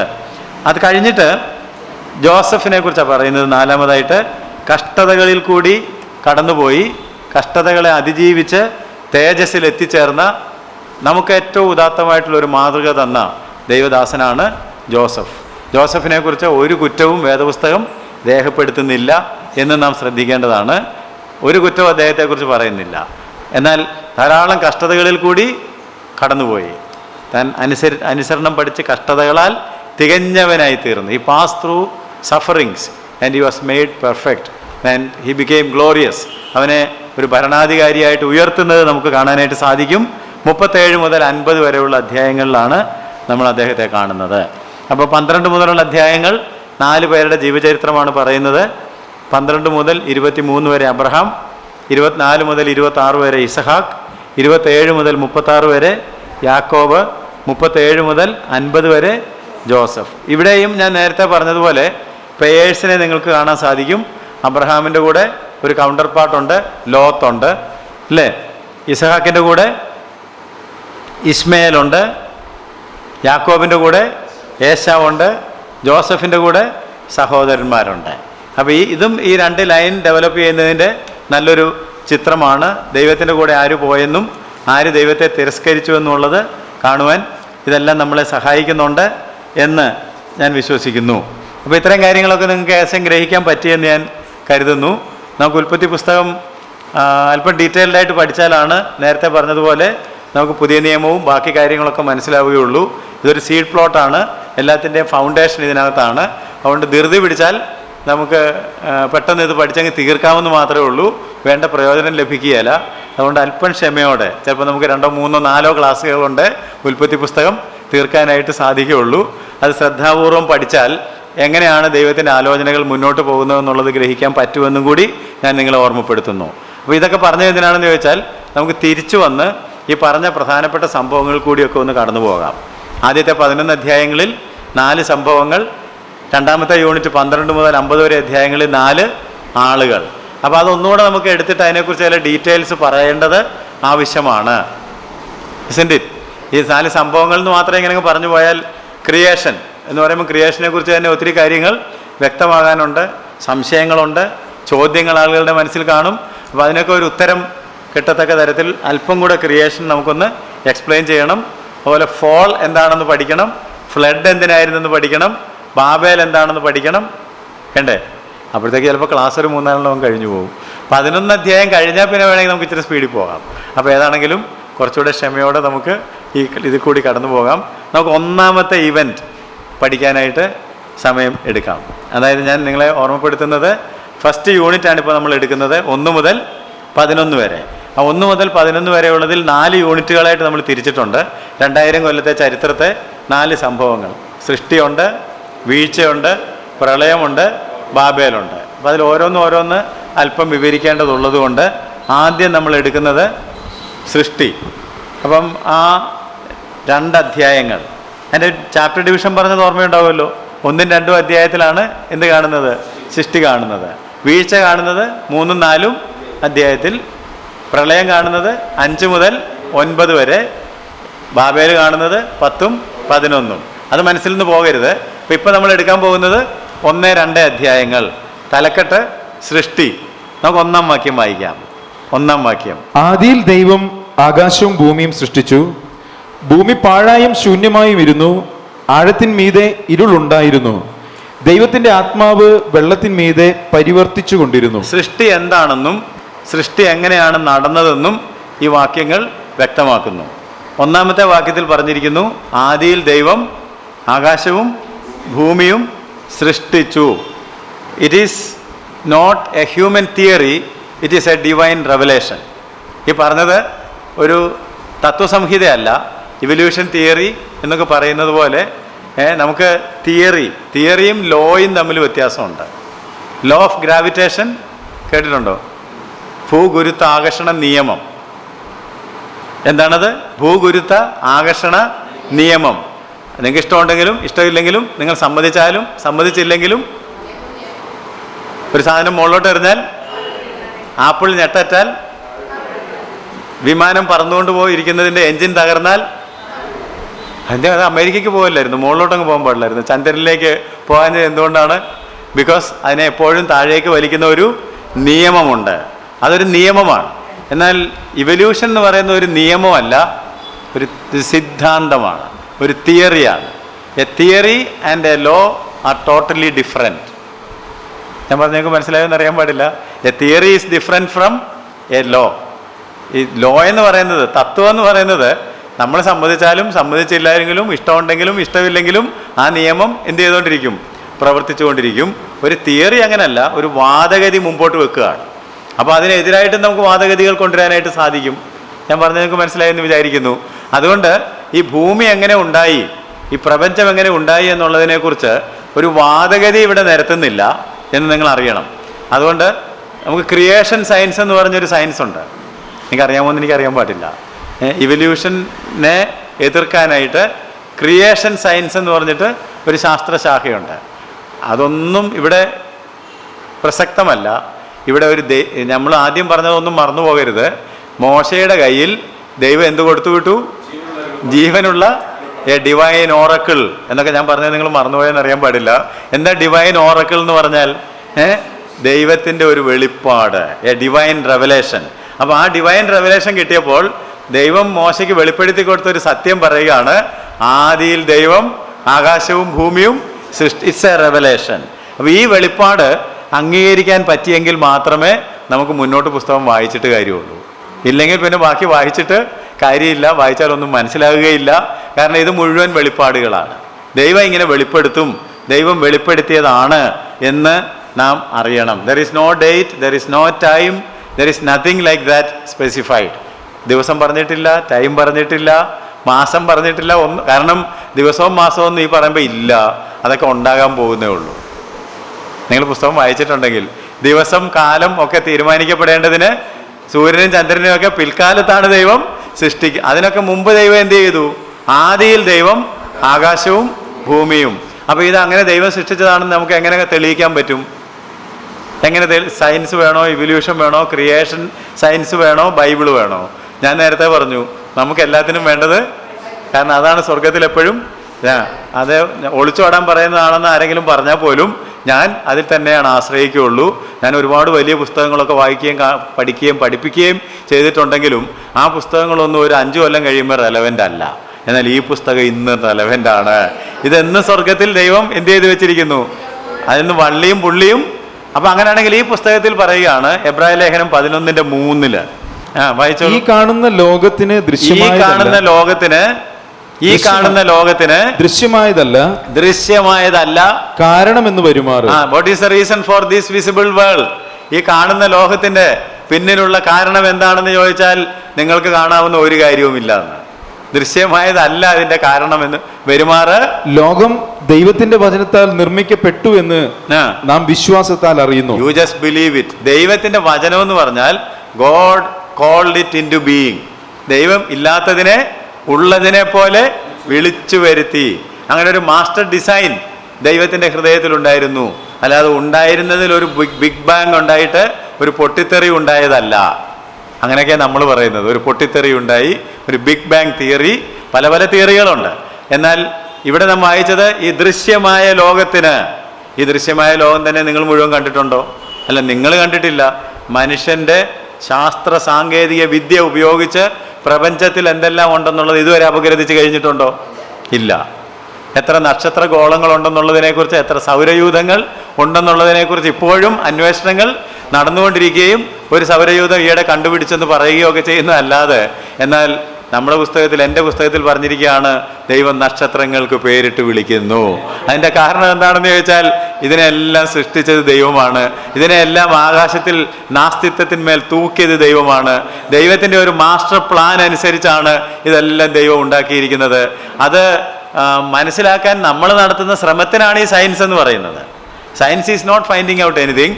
Science is only classification of knowledge. ശാസ്ത്രം എന്ന് പറയുന്നത് ദൈവം സൃഷ്ടിച്ചതിനെ അടുക്കോടും ചിട്ടയോടും കൂടി പഠിക്കാൻ നടത്തുന്ന ഒരു ശ്രമം. അതുകൊണ്ടിപ്പം ഞാനൊക്കെ പഠിപ്പിച്ചിരുന്ന ചരിത്രം പോലും സോഷ്യൽ സയൻസ് എന്നാണ് പറയുന്നത്, സാമൂഹ്യ ശാസ്ത്രം. പണ്ടൊക്കെ അങ്ങനെ അല്ലായിരുന്നു പറഞ്ഞിരുന്നത്. ചരിത്രം, ഹ്യൂമാനിറ്റീസ് എന്നൊക്കെയാണ് പറഞ്ഞിരുന്നത്. ഇപ്പോൾ ഒരു ശാസ്ത്രമാണ്. കാരണം ഇവിടെയും എല്ലാം എങ്ങനെ പറയുന്നു? അടുക്കോടും ചിട്ടയോടും കൂടി എന്ത് പറഞ്ഞാലും അതെന്താകും? ശാസ്ത്രമാകും, സയൻറ്റിഫിക് ആകും. അല്ലാതെ സയൻസ് ദൈവത്തിനെതിരെ പ്രവർത്തിക്കുന്ന ഒന്നുമല്ല. ദൈവം പ്രവർത്തിച്ചതിനെ അപഗ്രഥിച്ച്, നിങ്ങൾ സയൻസിൻ്റെ ഡെഫിനേഷൻ എവിടെയെങ്കിലും പോയി നോക്കിയാൽ മതി, അതിനെക്കുറിച്ചുള്ള പഠനങ്ങൾ നടത്തുന്ന രീതിക്കാണ് എന്ത് പറയുന്നത്? ശാസ്ത്രം, ശാസ്ത്രീയ പഠനം, സയൻസ് എന്ന് പറയുന്നത്. So science is not against God, it is working with God. ദൈവത്തോടൊപ്പമാണ് ഇത് പ്രവർത്തിക്കുന്നത്. ദൈവം പ്രവർത്തിച്ചത് അവർ മനസ്സിലാക്കാൻ ശ്രമിക്കുന്നു എന്ന് മാത്രമേ ഉള്ളൂ. ഈ ദൃശ്യമായ ലോകത്തിന് കാണുന്നതല്ല കാരണമെന്ന് വരുമാറ് ലോകം ദൈവത്തിന്റെ വചനത്താൽ നിർമ്മിക്കപ്പെട്ടു. എങ്ങനെയാണെന്നുള്ളത് നമ്മൾ താഴോട്ട് വായിച്ചാൽ മനസ്സിലാവും. വെളിച്ചം ഉണ്ടാകട്ടെ എന്ന് ദൈവം കൽപ്പിച്ചു, വെളിച്ചം ഉണ്ടായി. അപ്പോൾ വെളിച്ചം ഉണ്ടാകട്ടെ എന്ന് പറഞ്ഞപ്പോൾ ഇപ്പം വെളിച്ചം എന്താണെന്ന് നമുക്ക് അറിയാൻ പറ്റിയ എന്തുകൊണ്ടാണെന്ന് ചോദിച്ചാൽ വെളിച്ചത്തെ കണ്ടതുകൊണ്ടാണ്. അതില്ലാതിരുന്നൊരു കാലഘട്ടത്തിൽ വെളിച്ചം എന്നുള്ള കൺസെപ്റ്റ് എങ്ങനെ ഉണ്ടായി? വാട്ട് ഈസ് ഫിസിക്സ് അറിയാവുന്ന ആളുകൾക്ക് വാട്ട് ഈസ് ലൈറ്റ് എന്ന് ചോദിച്ചാൽ അതിന് പിന്നെ ഞാൻ ഫിസിക്സും കൂടെ നിങ്ങളെ പഠിപ്പിക്കേണ്ടതായിട്ട് വരും. അപ്പം അതുകൊണ്ട് അതിലേക്ക് ഞാൻ നിങ്ങളെ കൊണ്ടുപോകുന്നില്ല. അതുകൊണ്ട് ഞാൻ പറഞ്ഞതിൻ്റെ അർത്ഥം എന്താണെന്ന് നിങ്ങൾക്ക് മനസ്സിലായി കാണുമെന്ന് ഞാൻ വിചാരിക്കുന്നു. അപ്പോൾ ഈ വെളിച്ചമെന്ന് പറയുന്ന ദൈവം വെളിച്ചമാണ്. So he knew what light is and there was darkness. അപ്പോൾ അവിടേക്ക് വെളിച്ചം കൊണ്ടുവരുവാനും അതിൽ ചില കാര്യങ്ങൾ ചെയ്യുവാനും ഒക്കെ ദൈവം ഇല്ലാത്തതിനെ ഒക്കെ എങ്ങനെ വിളിച്ചു വരുത്തി? ഉള്ളതിനെ പോലെ വിളിച്ചു വരും. ഈ തിരിച്ചറിവ് പിൽക്കാലത്ത് അബ്രഹാമിനുണ്ടായി. ദൈവം ഇല്ലാത്തതിനെ ഉള്ളതിനെ പോലെ വിളിച്ചു വരുത്തുന്നവൻ. അപ്പൊ അങ്ങനെയാണെങ്കിൽ ഈ ദൃശ്യമായ ലോകം ദൈവത്തിന്റെ വചനത്താൽ സൃഷ്ടിക്കപ്പെട്ടുവെന്ന് നാം വിശ്വസിക്കണം. ദൈവം മോശയുടെ കയ്യിൽ ഒരു ഡിവൈൻ ഒറക്കിൾ കൊടുത്തുവിട്ടു. അത് ആർക്ക് വേണ്ടിയായിരുന്നു? അങ്ങനെയല്ലേ വായിച്ചത്? നമുക്ക് വേണ്ടി. ജീവനുള്ള ദൈവത്തിൻ്റെ അരുളപ്പാടുകൾ മോശയ്ക്ക് ബോധ്യം ഉണ്ടായിരുന്നു. മോശയ്ക്ക് അവിടെ ഇരുന്നപ്പോൾ തന്നെ അറിയായിരുന്നു ദൈവം ഉണ്ടെന്നും ദൈവമാണ് ഇത് സൃഷ്ടിച്ചതെന്നും. പിന്നെ ഇത് എഴുതിക്കൊണ്ട് വന്നത് എന്തിനാണെന്ന് ചോദിച്ചാൽ മോശയ്ക്ക് വേണ്ടിയല്ല. ആർക്ക് വേണ്ടിയാണ്? എനിക്കും നിങ്ങൾക്കും, നമുക്ക് വേണ്ടിയാണ്. അപ്പം അങ്ങനെയാണെങ്കിൽ ഞാനും നിങ്ങളും ഇത് വായിക്കുമ്പോൾ എന്ത് വിശ്വസിക്കണം? ഈ പ്രപഞ്ചം ദൈവത്താൽ സൃഷ്ടിക്കപ്പെട്ടു. അത് എങ്ങനെ അറിയണം? വിശ്വാസത്താൽ. കാരണം ഈ ലോകത്തിൽ നമ്മൾ പലതും ചെയ്യുന്നത് എന്തിൻ്റെ അടിസ്ഥാനത്തിലാണ്? വിശ്വാസത്തിൻ്റെ അടിസ്ഥാനത്തിലാണ്. ഇതും വിശ്വസിക്കുന്നതിന് വിഷമമൊന്നും ഉണ്ടാകേണ്ടതില്ല. 33-ാം സങ്കീർത്തനം 9-ാം വാക്യത്തിൽ എന്താ പറയുന്നത്? അവൻ അരുളി ചെയ്തു, അങ്ങനെ സംഭവിച്ചു, അവൻ കൽപ്പിച്ചു, അങ്ങനെ സ്ഥാപിതമായി. അങ്ങനെയാണ് ഇതെല്ലാം ഉണ്ടായത്. അവൻ കൽപ്പിച്ചു, അവൻ അരുളി ചെയ്തു. He said and it was so. കാരണം ദൈവം ഒരു കാര്യം പറഞ്ഞാൽ അങ്ങനെ സംഭവിച്ചിരിക്കണം, അങ്ങനെ നടന്നിരിക്കും. അപ്പോൾ ദൈവം കൽപ്പിച്ചു, ദൈവം അരുളി ചെയ്തു, അങ്ങനെ സംഭവിച്ചു. അതുകൊണ്ട് ഈ 1-ാം അധ്യായം 1-ാം വാക്യത്തിൽ നമ്മളിപ്പോൾ വായിച്ചത്, it is not science, it is not theology, it is a divine declaration of a truth. ഒരു സത്യം, ഒരു നിത്യസത്യം ദൈവം വെളിപ്പെടുത്തി, മോശ അത് എഴുതി പ്രഖ്യാപിച്ചു. നമ്മളത് വായിച്ചെന്ന് മാത്രമേ ഉള്ളൂ. അപ്പോൾ നിങ്ങൾക്കത് വേണമെങ്കിൽ വിശ്വസിക്കാം, വേണമെങ്കിൽ തിരസ്കരിക്കാം. വിശ്വസിച്ചാൽ തുടർന്ന് വായിക്കാം, ഇല്ലെങ്കിൽ തുടർന്ന് വായിച്ചിട്ട് വലിയ കാര്യമില്ല. പിന്നെ വായിച്ചുകൊണ്ടിരുന്നാൽ ദൈവം എപ്പോഴെങ്കിലും ചിലപ്പം പ്രവർത്തിച്ചെന്ന് വരും എന്ന് ഞാൻ വിശ്വസിക്കുന്നു. അതുകൊണ്ട് എല്ലാം കൃത്യമായിട്ട് മനസ്സിലാക്കണമെന്നുണ്ടെങ്കിൽ നാം തീർച്ചയായിട്ടും ഇത് തുടർന്ന് വായിച്ചാൽ ദൈവത്തിൻ്റെ ആത്മാവ് കുറേ കൂടെ നമുക്ക് ഈ 1-ാമത്തെ കാര്യം അക്സെപ്റ്റ് ചെയ്തെങ്കിലേ ബാക്കി കാര്യങ്ങൾ അക്സെപ്റ്റ് ചെയ്യാനായിട്ട് സാധിക്കുകയുള്ളൂ. ഒരു കാര്യം കൂടി ചോദിക്കേണ്ടതായിട്ടുണ്ട്. ആദിയിൽ ദൈവം ആകാശവും ഭൂമിയും, ആദിയിൽ, what do you mean by that? Beginning. ആദിയിൽ എന്ന് പറഞ്ഞാൽ എന്താണ് അർത്ഥം? ആദിയിൽ എന്ന് പറഞ്ഞാൽ എന്ത് മനസ്സിലായി? It means the beginning of time and the beginning of space. എല്ലാത്തിൻ്റെ ആദ്യം എന്ന് ചുമ്മാതെ ഇങ്ങനെ കൊട്ടക്കണക്ക് പറഞ്ഞു പോകരുത്, കൃത്യമായിട്ട് പറയണം. നമുക്ക് എന്തെങ്കിലും കാര്യം ചിന്തിക്കണമെങ്കിൽ, പ്രവർത്തിക്കണമെങ്കിൽ 2 കാര്യങ്ങൾ അത്യാവശ്യമാണ്. ഈ 2 കാര്യങ്ങളില്ലാതെ മനുഷ്യർക്ക് ഒരു കാര്യവും ചെയ്യാനൊക്കുകയില്ല. One is time and the other thing is space. നമുക്ക് സമയവും സ്ഥലവും. നമ്മളൊരു മീറ്റിങ്ങിന് നോട്ടീസ് അടിക്കുകയാണെങ്കിൽ പലരും അടിക്കുന്ന ആളുകളാണല്ലോ. എന്താ അടിക്കുന്നത്? സമയം അടിക്കും, സ്ഥലം. അത് രണ്ടും ഇല്ലെങ്കിൽ എന്താ കുഴപ്പം? സുവിശേഷ യോഗം എന്ന് മാത്രം പറഞ്ഞാൽ പോരെ? ആരെവിടെ വരും? ആരെവിടെയെങ്കിലും വരട്ടെ, ദൈവത്തിൻ്റെ ആത്മാവ് നടത്തി ഇവിടെ കൊണ്ടുവരുമെന്ന് വിശ്വസിച്ചാൽ പോരെ? ഇല്ല, നമ്മളങ്ങനെയല്ല ചെയ്യുന്നത്. സ്ഥലവും കൊടുക്കും. എന്തുകൊണ്ടാണ്? ഒന്ന്, ഒരു സമയത്ത് 2 കാര്യങ്ങൾ നിങ്ങൾക്ക് ചെയ്യാൻ ഒക്കുകയില്ല. ഒരു സമയത്ത് 2 സ്ഥലത്ത് നിങ്ങൾക്ക് ഇരിക്കാൻ പറ്റുകയില്ല. Please tell me. മനസ്സുകൊണ്ടിരിക്കുകയായിരിക്കും, ഞാൻ ശരീരത്തിൻ്റെ കാര്യമാണ് പറയുന്നത്. As long as you are in the material world, you cannot be in 2 different places at the same time. And you cannot നിങ്ങൾക്ക് ഈ ഭൗതിക ശരീരത്തിൽ ഇരിക്കുന്നിടത്തോളം കാലം 2 സ്ഥലത്ത് ഒരു സമയത്ത് ഇരിക്കാൻ പറ്റുമോ? ഇല്ല. ഒരു സമയത്ത് 2 സ്ഥലത്താകാൻ പറ്റുമോ? ഇല്ല. അപ്പോൾ അങ്ങനെയാണെങ്കിൽ നമ്മളോടുള്ള ബന്ധത്തിൽ ദൈവത്തിന് ആദ്യമായിട്ട് സൃഷ്ടിക്കേണ്ടി വന്ന ഏറ്റവും പ്രധാനപ്പെട്ട കാര്യം സമയവും സ്ഥലവും. ഇനി സമയം എന്നും ഉണ്ടാവുമോ? നമ്മൾ കുറച്ച് മുമ്പെയൊക്കെ പറയുന്നുണ്ടായിരുന്നു, ദൈവത്തിന് തുടക്കമില്ല, അവൻ അനാദിയായും എന്ന് പറഞ്ഞാൽ എന്ത് മനസ്സിലായി? ദൈവം സമയത്തിനപ്പുറത്താണ്. എന്താണ് നിത്യത എന്ന് പറയുന്നത്? ടൈംലെസ്നെസ്. അതുകൊണ്ടല്ലേ കുറച്ച് മുമ്പേ വായിച്ച അവിടെ സൂര്യനില്ല, അവിടെ രാത്രിയില്ല. ഇവിടെ സമയവും മാസമൊക്കെ ഉണ്ടായത് എന്തുകൊണ്ടാണ്? നിങ്ങൾ എൻ്റെ കൂടെ ഇല്ലെന്ന് തോന്നുന്നു. സമയവും മാസവും ദിവസവും ഒക്കെ ഉണ്ടായത് എന്തുകൊണ്ട്? അതാണ് നമ്മൾ വായിക്കാൻ പോകുന്നത്. ഇനി കാലം, ദിവസം, മാസം. സന്ധ്യയായ ഉഷസ്സുമായി. ഇപ്പോൾ സന്ധ്യ ഉഷസ്സും ഇല്ലായിരുന്നെങ്കിലോ നമുക്ക് 1-ാം ദിവസം എണ്ണാൻ പറ്റുമായിരുന്നില്ല, 2-ാം ദിവസവും. അതുകൊണ്ടാണ് ദൈവത്തിന് 1000 ദിവസം, ഒരു ദിവസം 1000 ദിവസം. നിങ്ങളുടെ കണക്കൂട്ടലല്ല, ദൈവത്തിൻ്റെ. വെളിപ്പാട് പുസ്തകം 10-ാം അധ്യായത്തിൻ്റെ 6-ാം വാക്യം. ഇനി കാലം ഉണ്ടാകുകയില്ല. ഇനി there shall be no more time. ഇനി കാലം ഉണ്ടാകുകയില്ല. ഞാൻ നേരത്തെ പറഞ്ഞായിരുന്നു, ആദ്യം ഉണ്ടാക്കിയ ഒത്തിരി കാര്യങ്ങൾ അവസാനം വരുമ്പോഴത്തേക്ക് ഇല്ലാതാകും. ലിസ്റ്റ് എക്സോസ്റ്റീവ് ആണ്, കുറച്ച് നിങ്ങൾ വർക്ക് ചെയ്യണമെന്നും പറഞ്ഞ് ഞാൻ നിർത്തിക്കളഞ്ഞതാണ്. എന്നാലും ഇപ്പം ആവശ്യമുള്ളതുകൊണ്ട് ഒരെണ്ണം വിളിച്ചു വരുത്തിയതാണ്. ഇനി എന്തുണ്ടാകുകയില്ല? ടൈം. ഇപ്പം ടൈംലെസ്നെസ്സിലേക്ക് ആളുകൾ, നമ്മൾ ഒരു പാട്ട് പാടാറുണ്ട്, കാലമെല്ലാം കഴിയും ഇന്ന് കാൺമതെല്ലാം പിന്നെ പുതുയുഗം വിരിയും തിരികെ വരാതെ നാം എന്ന് പറഞ്ഞാൽ എന്താ അതിൻ്റെ അർത്ഥം? ഈ സ്പേസും മാറി ടൈമും മാറി. The space is different. അതുകൊണ്ടാണ് ഞാൻ പുതിയ ആകാശവും പുതിയ ഭൂമിയും കണ്ടു. അപ്പോൾ പുതിയ സമയക്രമം വന്നു. അപ്പോൾ ഇനി ക്ലോക്കും വാച്ചും ഒക്കെ ഇവിടത്തേക്കേ ഉള്ളൂ കേട്ടോ. എന്ത് സ്വർണ്ണ വാച്ച് ഉണ്ടെങ്കിലും ഇതും കൊണ്ട് അങ്ങോട്ട് പോകാൻ ഒക്കുകയില്ല, അത് അവിടെ ഉപകരിക്കുകയില്ല.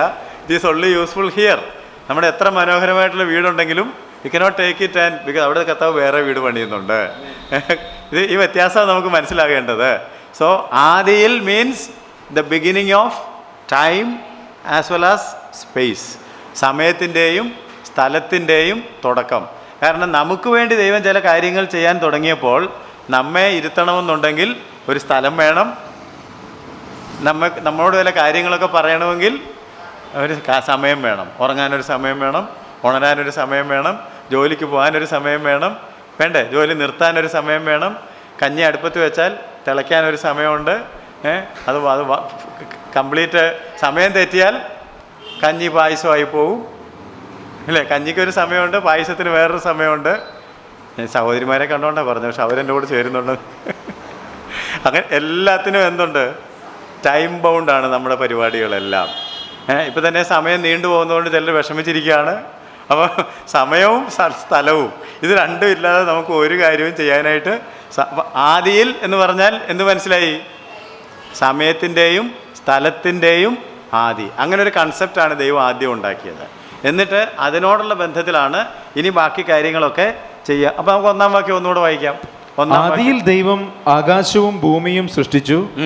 ഭൂമി പാഴായും ശൂന്യമായും ഇരുന്നു. ഭൂമി പാഴായും ശൂന്യമായും ഇരുന്നു എന്നല്ല, ശരിക്കും നിങ്ങൾ മൂലഭാഷയിലൊക്കെ വായിച്ചാൽ ഇറ്റ് ബിക്കെയിം എന്നാണ്. ഭൂമി പാഴായും ശൂന്യമായും തീർന്നു. അപ്പോൾ അവിടെ ഒരു ടൈം ഗ്യാപ്പ് നിങ്ങൾ കാണുന്നുണ്ട്. അപ്പോൾ ഈ ഭൂമിയിൽ മനുഷ്യനുണ്ടാകുന്നതിന് മുമ്പ് വേറെന്തോ ഉണ്ടായിരുന്നു. അപ്പോൾ അവൻ ഭൂമിയുടെ മുഖത്തെ പുതുക്കുന്നു. ദൈവത്തെക്കുറിച്ച് നമ്മൾ വായിക്കുന്നത് അവൻ ഭൂമിയുടെ മുഖത്തെ പുതുക്കുന്നു. അപ്പോൾ നമ്മളിവിടെ വരുന്നതിന് മുമ്പേ ഈ ഭൂമിയിൽ എന്തോ സംഭവങ്ങൾ നമുക്കറിയാൻ പാടില്ല, ഉണ്ടായിരുന്നു. So there is a gap between the first verse and the second verse. The earth became. അങ്ങനെയല്ലേ ചില ഇംഗ്ലീഷ് ട്രാൻസ്ലേഷൻസിലൊക്കെ എന്താ പറഞ്ഞിരിക്കുന്നത്? ആർക്കെങ്കിലും ഇംഗ്ലീഷ് പുസ്തകം ഉണ്ടെങ്കിൽ ചില ട്രാൻസ്ലേഷൻസിലൊക്കെ പറഞ്ഞിരിക്കുന്നത് ദ എർത്ത് ബിക്കെയിം എന്നാണ് ഒന്നാമത്തെ. അപ്പം ഒന്നാമത്തെ വാക്യവും രണ്ടാമത്തെ വാക്യവും തമ്മിൽ എന്തുണ്ട്? ഒരു ഗ്യാപ്പ്, ഒരു വിടവുണ്ട്. അപ്പോൾ ആ ഗ്യാപ്പിന് ഉണ്ടാകുന്നതിന് മുമ്പ് ഇവിടെ എന്തൊക്കെയോ സംഭവങ്ങൾ ഉണ്ടായിരുന്നു. അതുകൊണ്ടാണ് പലപ്പോഴും, കുറച്ച് മുമ്പ് ഞാനൊരു കാര്യം പറഞ്ഞായിരുന്നു, നിങ്ങളാരും ചരിത്ര പണ്ഡിതന്മാരൊന്നും അല്ലാത്തതുകൊണ്ട് എന്നോടൊന്നും ചോദിച്ചില്ല. അതായത് പഴയ നിയമത്തിൻ്റെ ചരിത്രത്തിന് എത്ര കൊല്ലം ഉണ്ടെന്ന് ചോദിച്ചപ്പോൾ എല്ലാവരും ഏകദേശം 4000 കൊല്ലമെന്ന് സമ്മതിച്ചു. പക്ഷേ നിങ്ങളുടെ പിള്ളേരൊക്കെ പഠിക്കുന്ന സ്കൂളിൽ നിന്ന് കൊണ്ടിരുന്ന പുസ്തകങ്ങൾ നോക്കിയാൽ അവിടെ പറഞ്ഞിരിക്കുന്നത് trillions of millions of years എന്നൊക്കെയാണ്, അല്ലേ? അപ്പോൾ ഈ 4000 ചുരുക്കിയത് എന്തുകൊണ്ടാണെന്ന് ചോദിച്ചാൽ the age of the earth and the age of man not the same. ഈ ഭൂമിയുടെ വർഷവും ഭൂമിയുടെ പഴക്കവും മനുഷ്യൻ്റെ പഴക്കവും തമ്മിൽ വ്യത്യാസമുണ്ട്. ഇത് രണ്ടും ഒന്നാക്കാൻ ശ്രമിക്കുമ്പോഴാണ് പലതരത്തിലുള്ള കുഴപ്പങ്ങളുണ്ടാകുന്നത്. ഞാൻ പറഞ്ഞ മനസ്സിലായെന്ന് വിചാരിക്കുന്നു. ദൈവം ഭൂമി ഉണ്ടാക്കി. ദൈവം ഭൂമി ഉണ്ടാക്കിയെന്ന് പറയുമ്പോൾ ദൈവം ഭൂമി ചുമ്മാതെ ഉണ്ടാക്കിയതാണോ? ദൈവം ഒരു ഭൂമി, നമുക്ക് പുസ്തകത്തിൽ നിന്ന് തന്നെ ഒരു വാക്യം വായിക്കാം. യെശയ്യാ പ്രവാചകൻ്റെ പുസ്തകം 45-ാം അധ്യായത്തിൻ്റെ 18-ാം വാക്യം. അവൻ തന്നെ ദൈവം, അവൻ ഭൂമിയെ നിർമ്മിച്ചുണ്ടാക്കി. അവൻ അതിനെ ഉറപ്പിച്ചു. വ്യർത്ഥമായിട്ടല്ല അവൻ അതിനെ സൃഷ്ടിച്ചത്. പാർപ്പിനത്രേ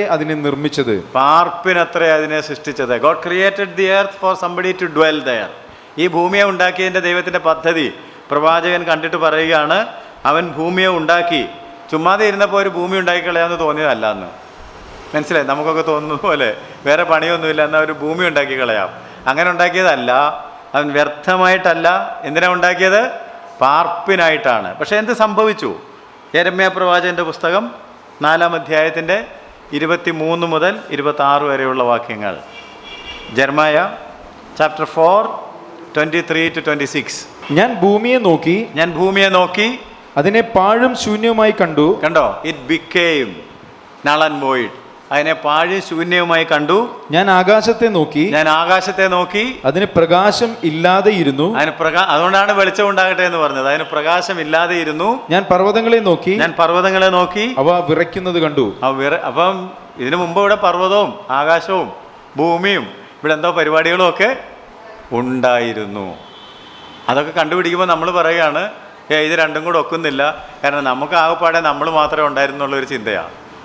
ആകെപ്പാടെ നമുക്കുള്ള ചിന്ത അല്ല. ഇനി കുറച്ച് കഴിയുമ്പോൾ പറയുന്നുണ്ടല്ലോ, ഞാൻ പുതിയ ആകാശവും എന്ന് പറഞ്ഞാൽ ഈ ഭൂമിയിലേക്ക് തന്നെ കർത്താവ് രാജ്യം സ്ഥാപിക്കാനൊക്കെ വരുന്നത്. അപ്പോഴത്തേക്ക് ഇതെല്ലാം മാറ്റി പുതിയ വ്യവസ്ഥിതി ഉണ്ടാക്കും. അത് കഴിഞ്ഞിട്ട് നമ്മളെപ്പോലുള്ള ആളുകൾ ഇമാജിനേഷൻ ഉണ്ടായിട്ട് ഒരു ആർക്കിയോളജിക്കൽ എക്സ്പ്ലോറേഷൻ നടത്തുകയാണെങ്കിൽ എന്ത് കിട്ടും? ടീച്ചർമാരൊക്കെ ഒന്ന് പറഞ്ഞാൽ എന്ത് കിട്ടും? നമുക്ക് കെട്ടിടങ്ങളുടെ അവശിഷ്ടവും. അപ്പോൾ നമ്മൾ അന്നേരം ഒരു തിയറി ഉണ്ടാക്കുകയാണ്, ഇത് നമ്മുടെ പഴയ വല്യപ്പച്ചൻ്റെ വീട് തന്നെയാണെന്നൊക്കെ പറയുന്നത് പോലെ ഉള്ള കാര്യങ്ങളാണ് ഇവിടെ നടക്കുന്നത്. ഈ ഭൂമിയിൽ ഇതിനു മുമ്പ് എന്തോ ഒരു പാർപ്പ് ഉണ്ടായിരുന്നു. We do not know what it is. അത് കംപ്ലീറ്റ് ആയിട്ടൊന്നും പുസ്തകത്തിൽ വെളിപ്പെടുത്തിയിട്ടില്ല. എന്നാൽ ശ്രദ്ധാപൂർവം വായിച്ചാൽ അവിടെ ഇവിടെയൊക്കെ ചില സൂചനകൾ. അപ്പം സൃഷ്ടി ഇപ്പം അങ്ങ് തീരെയല്ലെന്ന് നിങ്ങൾക്ക് മനസ്സിലായെന്ന് എനിക്ക് തോന്നുന്നു. അപ്പം അവിടെ ഇവിടെയൊക്കെ ചില സൂചനകളൊക്കെ കിടപ്പുണ്ട്. ആ സൂചനകൾ പെറുക്കി കൂട്ടിയാൽ നമുക്ക് ഒരു കാര്യം മനസ്സിലാക്കാനായിട്ട് സാധിക്കും. അതെന്താണെന്ന് ചോദിച്ചാൽ, before human beings were created there were certain other things on this earth. നമ്മളെ സൃഷ്ടിക്കുന്നതിന് മുമ്പ് ഈ ഭൂമിയിൽ വേറെന്തൊക്കെയോ കാര്യങ്ങൾ ഉണ്ടായിരുന്നു. അവൻ ഭൂമിയെ നിർമ്മിച്ചു, വെറുതെ സൃഷ്ടിച്ചതല്ല, പാർപ്പിനായിട്ടായിരുന്നു. അപ്പോൾ തീർച്ചയായിട്ടും ആരെങ്കിലും ഇവിടെ പാർപ്പിച്ച് കാണും. ആ പാർപ്പിച്ചവർ, അതുകൊണ്ടാണല്ലോ നമ്മൾ യൂദായുടെ പുസ്തകം 1-ാം അധ്യായം, ഒരധ്യായമേ ഉള്ളൂ, 6-ാം വാക്യത്തിൽ വായിക്കുന്നത് എന്താണ്? തങ്ങളുടെ വാഴ്ച അല്ലെങ്കിൽ തങ്ങളുടെ വാസസ്ഥലം കാക്കാത്ത ദൂതന്മാർ. തങ്ങളുടെ വാഴ്ച കാത്തുകൊള്ളാതെ സ്വന്തം വാസസ്ഥലം വിട്ടുപോയ ദൂതന്മാരെ. അവരുടെ വാസസ്ഥലം വിട്ടുപോയ. അപ്പോൾ ഇവിടെ അവരാണോ വസിച്ചിരുന്നതെന്ന് ഞാനങ്ങ് എൻ്റെ ഒരു വൈൽഡ് ഇമാജിനേഷൻ. ഇവിടെ വേറെ ആരോ വസിക്കുന്നുണ്ടായിരുന്നു. അവർക്ക് ഈ വാസസ്ഥലം എന്ത് ചെയ്യേണ്ടതായിട്ട് വന്നു? വിട്ടുപോകേണ്ടതായിട്ട് വന്നു. അവരുടെ വാസസ്ഥലം അവർ വിട്ടേച്ചു പോയി. അപ്പോൾ പിന്നെ ഇതിങ്ങനെ പാഴും ശൂന്യമായിട്ട് കിടക്കണ്ടെന്ന് വിചാരിച്ചിട്ട് ദൈവത്തിൻ്റെ സെക്കൻഡ് റെവലേഷൻ, സെക്കൻഡ് പ്ലാനിൻ്റെ ഭാഗമായിട്ടാണ് ആരെ സൃഷ്ടിച്ചത്? ഇപ്പം കാണുന്ന ഈ പ്രപഞ്ചം, ഈ കാണുന്ന തരത്തിലൊക്കെ. അപ്പോൾ അത് സൃഷ്ടിക്കാൻ തുടങ്ങിയതിൻ്റെ ആരംഭത്തിൽ സമയവും സ്ഥലവും ഒക്കെ ദൈവം സൃഷ്ടിച്ചിട്ട് നമ്മളെ അവിടെ പ്ലേസ് ചെയ്യാനായിട്ട് പോകുന്നു. ആ കാര്യങ്ങളെക്കുറിച്ചാണ് ഇവിടെ പറഞ്ഞിരിക്കുന്നത്. എന്നിട്ട് 6 ദിവസം കൊണ്ട് ഓരോരോ കാര്യങ്ങളൊക്കെ സൃഷ്ടിച്ചതിനെക്കുറിച്ചുള്ള കാര്യങ്ങളൊക്കെ അവിടെ പറഞ്ഞിട്ടുണ്ട്. It's A new beginning. ഈ ഭൂമിയിൽ ഒരു പുതിയ തുടക്കം. ഞാനിപ്പോൾ പറഞ്ഞ കാര്യങ്ങളെക്കുറിച്ച് ഇനിയും പിൽക്കാലത്ത് കുറച്ചുകൂടെ കഴിയുമ്പോൾ പരാമർശിക്കുന്നതായിരിക്കും. അതിലേക്ക് നമുക്ക് പിന്നീട് മടങ്ങി വരാം. ഇപ്പോൾ നമുക്ക് മുമ്പോട്ട് പോകാൻ വേണ്ടി. അപ്പം 6 ദിവസം കൊണ്ട് ദൈവം സൃഷ്ടിച്ചത് എന്തൊക്കെയാണെന്ന് ചോദിച്ചാൽ, 1 മാറ്റർ, 2 ലൈഫ്, 3 ഹ്യൂമൻ ബീയിങ്സ്. ഈ 3 കാര്യങ്ങളെയാണ്.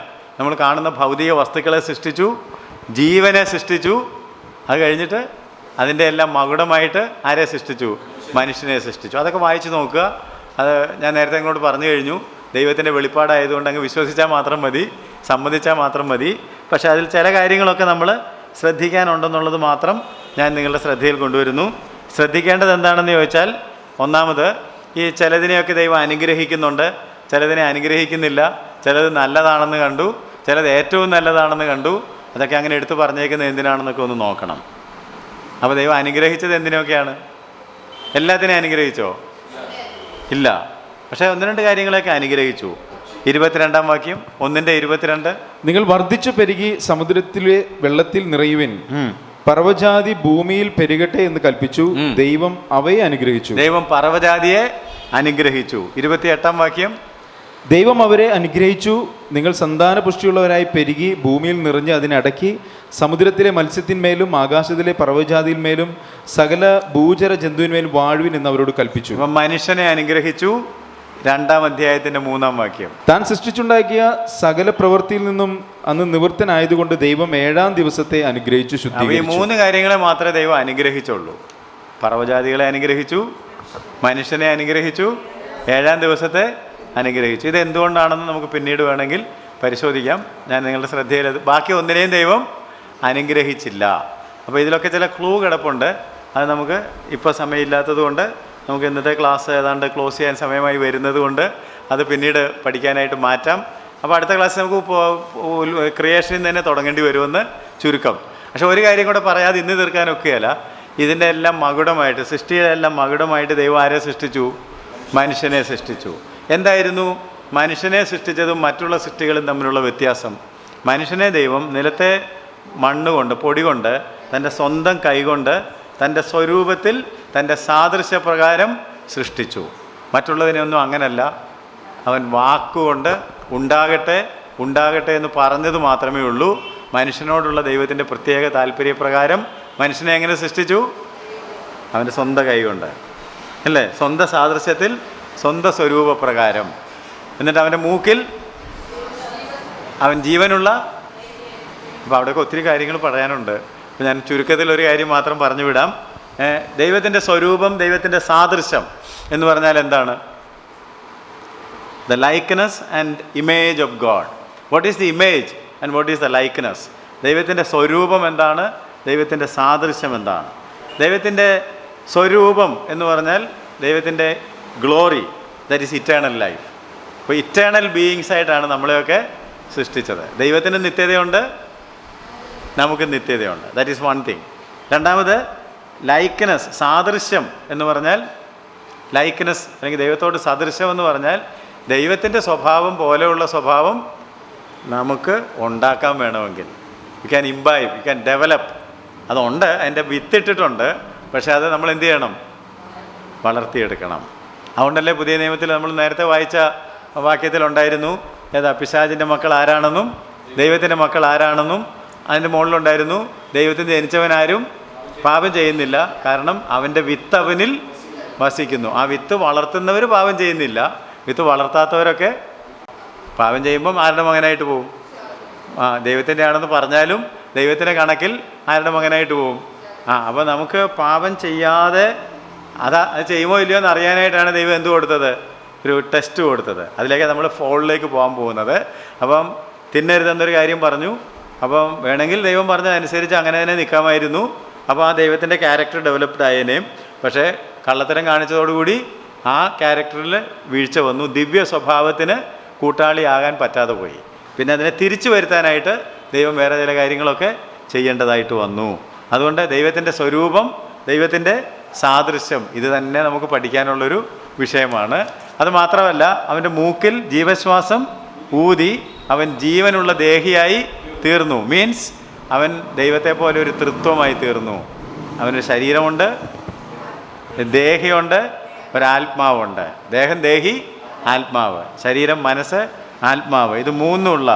അതുകൊണ്ടാണ് നമ്മൾ നേരത്തെ വായിച്ച യെശയ്യാ പ്രവാചകൻ്റെ പുസ്തകം 43-ാം അധ്യായത്തിൻ്റെ ഒരു വാക്യം കൂടെ വായിക്കാം. 7-ാം വാക്യം.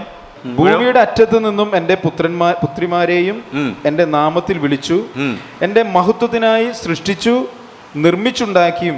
അപ്പം ദൈവം മനുഷ്യനെ എന്ത് ചെയ്തു? സൃഷ്ടിച്ചു, നിർമ്മിച്ചു, ഉണ്ടാക്കി. 3 പദങ്ങളാണ് ഉപയോഗിച്ചിരിക്കുന്നത്. അപ്പം 3 ഭാഗങ്ങളൊരു മനുഷ്യനുണ്ട്. ശരീരമുണ്ട്, മനസ്സുണ്ട്, ആത്മാവുണ്ട്. ഇത് 3 ദൈവം സൃഷ്ടിച്ച് നിർമ്മിച്ച് ഉണ്ടാക്കിയതാണ്. 1 തെസ്സലോനിക്ക ലേഖനം 5:23. ദൈവസന്നിധിയിൽ നമ്മൾ വെളിപ്പെടുമ്പോൾ എങ്ങനെ വെളിപ്പെടണം? ആത്മാവും പ്രാണനും ദേഹവും. ഇത് 3 ഒരു മനുഷ്യൻ്റെ ശരീരത്തിലുണ്ട്. അപ്പോൾ ഈ 3 കാര്യങ്ങളൊക്കെ മനസ്സിലാക്കിയെങ്കിൽ ഈ വീഴ്ച എന്നൊക്കെ പറഞ്ഞാൽ എന്താണെന്നുള്ളത് ഗ്രഹിക്കാൻ പറ്റുള്ളൂ. ഒരു പഴം പറിച്ചു തിന്ന കാര്യം മാത്രമല്ല, അതൊരു നിമിത്തമെന്ന് മാത്രമേ ഉള്ളൂ. അതിനേക്കാൾ ആഴമായ കാര്യങ്ങളൊക്കെ ഇതിനകത്ത് കിടപ്പുണ്ട് എന്ന് ഓർക്കുക. എന്നിട്ട് 7-ാം ദിവസം ദൈവം വിശ്രമിച്ചു. ദൈവം അതിനെ ശുദ്ധീകരിച്ചു, അതിനെ അനുഗ്രഹിച്ചു. ആ 7-ാം ദിവസത്തോട് നമ്മോടും സ്വസ്ഥമായിട്ടിരിക്കാനായിട്ടൊക്കെ പറഞ്ഞു. അങ്ങനെയാണ് സൃഷ്ടിയുടെ പരിപാടികൾ അവസാനിക്കുന്നത്. പക്ഷെ നമ്മുടെ ക്ലാസ്സിൽ ഒന്നുകൂടെ സൃഷ്ടിയിലേക്ക് നമുക്ക് പോകേണ്ടി വരും. ഒരു ബേസിക് അണ്ടർസ്റ്റാൻഡിങ് അബൌട്ട് ക്രിയേഷൻ കിട്ടിക്കാണുമെന്ന് ഞാൻ കരുതുന്നു. പക്ഷേ കുറച്ച് ദുരൂഹതകളും സംശയങ്ങളും ഒക്കെ ശേഷിപ്പിച്ചിട്ടായിരിക്കും ഈ ക്ലാസ് അവസാനിക്കുന്നത്. അത് നമുക്ക് അടുത്ത ക്ലാസ്സിൽ ക്ലാരിഫൈ ചെയ്തിട്ട് വീഴ്ചയിലേക്ക് പോകാനായിട്ട് സാധിക്കും. ഗ്യാപ്പ് തിയറി ചിലർക്ക് സംശയം ഉണ്ടാക്കിയിട്ടുണ്ട്. അതുപോലെ ഇതിന് മുമ്പ് ഇവിടെ എന്തോ വാഴ്ച ഉണ്ടായിരുന്നു വന്നപ്പോൾ വാഴ്ച എന്താണെന്നുള്ളത് സംശയമുണ്ട്. എന്തുകൊണ്ടാണ് 3 കാര്യത്തെ മാത്രം അനുഗ്രഹിച്ചതെന്നുള്ളത് അല്പം കൂടെ എക്സ്പ്ലെയിൻ ചെയ്യേണ്ടതുണ്ട്. മനുഷ്യൻ്റെ സ്വരൂപവും സാദൃശ്യവും എന്താണെന്നുള്ളത്, അതുപോലെ തന്നെ ദേഹം, ദേഹി, ആത്മാവ് എന്താണ്, ഇതൊക്കെ എക്സ്പ്ലെയിൻ ചെയ്യുമ്പോൾ സൃഷ്ടിക്ക് ഒരു ക്ലാസ്സും കൂടി വേണ്ടി വരും ചിലപ്പം. ഏതാണെങ്കിലും നമുക്ക് ആ കാര്യങ്ങളൊക്കെ കൂടുതൽ ഗ്രഹിക്കുന്നതിനായിട്ട് ദൈവത്തിൽ ശരണപ്പെട്ട് അടുത്ത ക്ലാസ്സിൽ അതേക്കുറിച്ചൊക്കെ പരിശോധിക്കാവുന്നതാണ്. എന്താണെങ്കിലും നമുക്ക് 1-ാം അധ്യായത്തിൻ്റെ 1-ാം വാക്യം നേരത്തെ പറഞ്ഞ പോലെ അങ്ങ് ഏറ്റെടുക്കാം അല്ലേ? ആദിയിൽ ദൈവം ആകാശവും ഭൂമിയും സൃഷ്ടിച്ചു. ഇത് ദൈവത്തിൻ്റെ ഒരു വെളിപ്പാടാണ്. ദൈവം മോശയുടെ കയ്യിൽ ജീവനുള്ള വെളിപ്പാടുകൾ നമുക്കായിട്ട് കൊടുത്തുവിട്ടു. അതങ്ങ് അംഗീകരിക്കാം. അങ്ങനെയാണെങ്കിൽ മുമ്പോട്ടുള്ള കാര്യങ്ങളും അംഗീകരിക്കുവാൻ ദൈവം നമ്മളെ സഹായിക്കും. ദൈവം നമ്മെ സൃഷ്ടിച്ചതുകൊണ്ട്, അവൻ നമ്മെ ഉണ്ടാക്കി, നാം അവനുള്ളവർ ആകുന്നു. തീർച്ചയായിട്ടും ആ ദൈവത്തിൻ്റെ മക്കളായിട്ട്, അവൻ മേയ്ക്കുന്ന ജനവും അതിൻ്റെ കൈക്കലെ ആടുകളുമായിട്ട് തീരുവാൻ ദൈവം നമ്മളെ സഹായിക്കട്ടെ. നമുക്ക് നമ്മളെ സമർപ്പിച്ചുകൊണ്ട് പ്രാർത്ഥിക്കാം. സ്വർഗ്ഗസ്ഥ പിതാവായ ദൈവമേ, ഞങ്ങൾ തിരുസന്നിലേക്ക് അടുത്ത് വന്ന് പിന്നെയും പ്രാർത്ഥിക്കുന്നു. ഉൽപ്പത്തി പുസ്തകം പരിശോധിക്കുവാനും ഞങ്ങളെ എങ്ങനെ സൃഷ്ടിച്ചു, എങ്ങനെ നിർമ്മിച്ചു, എങ്ങനെ ഉണ്ടാക്കി, എന്തുദ്ദേശത്തിന് വേണ്ടി ഞങ്ങളെ സൃഷ്ടിച്ചു, ഈ കാര്യങ്ങളൊക്കെ ചുരുക്കമായിട്ട് കർത്താവ് ചിന്തിപ്പാൻ തക്കവണ്ണം ഇടയായല്ലോ. ദൈവത്തിൻ്റെ അത്ഭുതകരമായിട്ടുള്ള പ്ലാനുകൾക്കായിട്ട് നന്ദിയോട് സ്തോത്രം. മഹത്വവും അഗോചരവുമായി ഞങ്ങളെ സൃഷ്ടിച്ചതുകൊണ്ട്, ദൈവത്തിൻ്റെ പദ്ധതികൾ കർത്താവ് ഞങ്ങൾക്ക് മനസ്സിലാക്കുവാൻ വിഷമമുള്ളതുകൊണ്ട്, എന്നാൽ പരിശുദ്ധാത്മാവ് ഞങ്ങൾക്കത് വെളിപ്പെടുത്തി തരുന്നതുകൊണ്ട് കർത്താവ് ഞങ്ങൾ നിങ്ങൾക്ക് നന്ദിയോട് സ്തോത്രം ചെയ്യുന്നു. നിന്നെ അനുസരിച്ച്, നിൻ്റെ അനുഗ്രഹത്തിനും നിൻ്റെ നിർദ്ദേശങ്ങൾക്കും കർത്താവ് ഞങ്ങളെ തന്നെ വിധേയപ്പെടുത്തി ഈ യാത്രയിൽ മുമ്പോട്ട് പോകാൻ തക്കവണ്ണം ഞങ്ങളെ സഹായിക്കണമെന്ന് പ്രാർത്ഥിക്കുന്നു. അബ്രഹാമിൻ്റെയും ഇസ്ഹാക്കിൻ്റെയും യാക്കോബിൻ്റെയും ദൈവം ഞങ്ങളുടെയും ദൈവമായിരിക്കുന്നതുകൊണ്ട് കർത്താവെ, ഞങ്ങൾ തെറ്റായ ലൈനിലേക്ക് പെടാതെ ദൈവത്തിൻ്റെ സ്നേഹിതൻ്റെ, ദൈവത്തിൻ്റെ കർത്താവെ, വിശ്വാസത്തിൻ്റെ പിതാവിൻ്റെ കൂടെ പോകുവാൻ തക്കവണ്ണം ഞങ്ങളെ ഓരോരുത്തരെയും ഒരുക്കണം, സഹായിക്കണമെന്ന് പ്രാർത്ഥിക്കുന്നു. ഞങ്ങൾ ഇനിയും കാണും വരെ അവിടുത്തെ കൃപയിൽ ഞങ്ങളെ പരിപാലിക്കണം. ദൈവത്തിൻ്റെ മഹത്വം ഞങ്ങളുടെ ജീവിതങ്ങളിൽ വെളിപ്പെടുത്തണമെന്ന് പ്രാർത്ഥിക്കുന്നു. മഹത്വം കർത്താവിന് കയറിയേറ്റുന്ന യേശുവിൻ്റെ നാമത്തിൽ തന്നെ. ആമേൻ.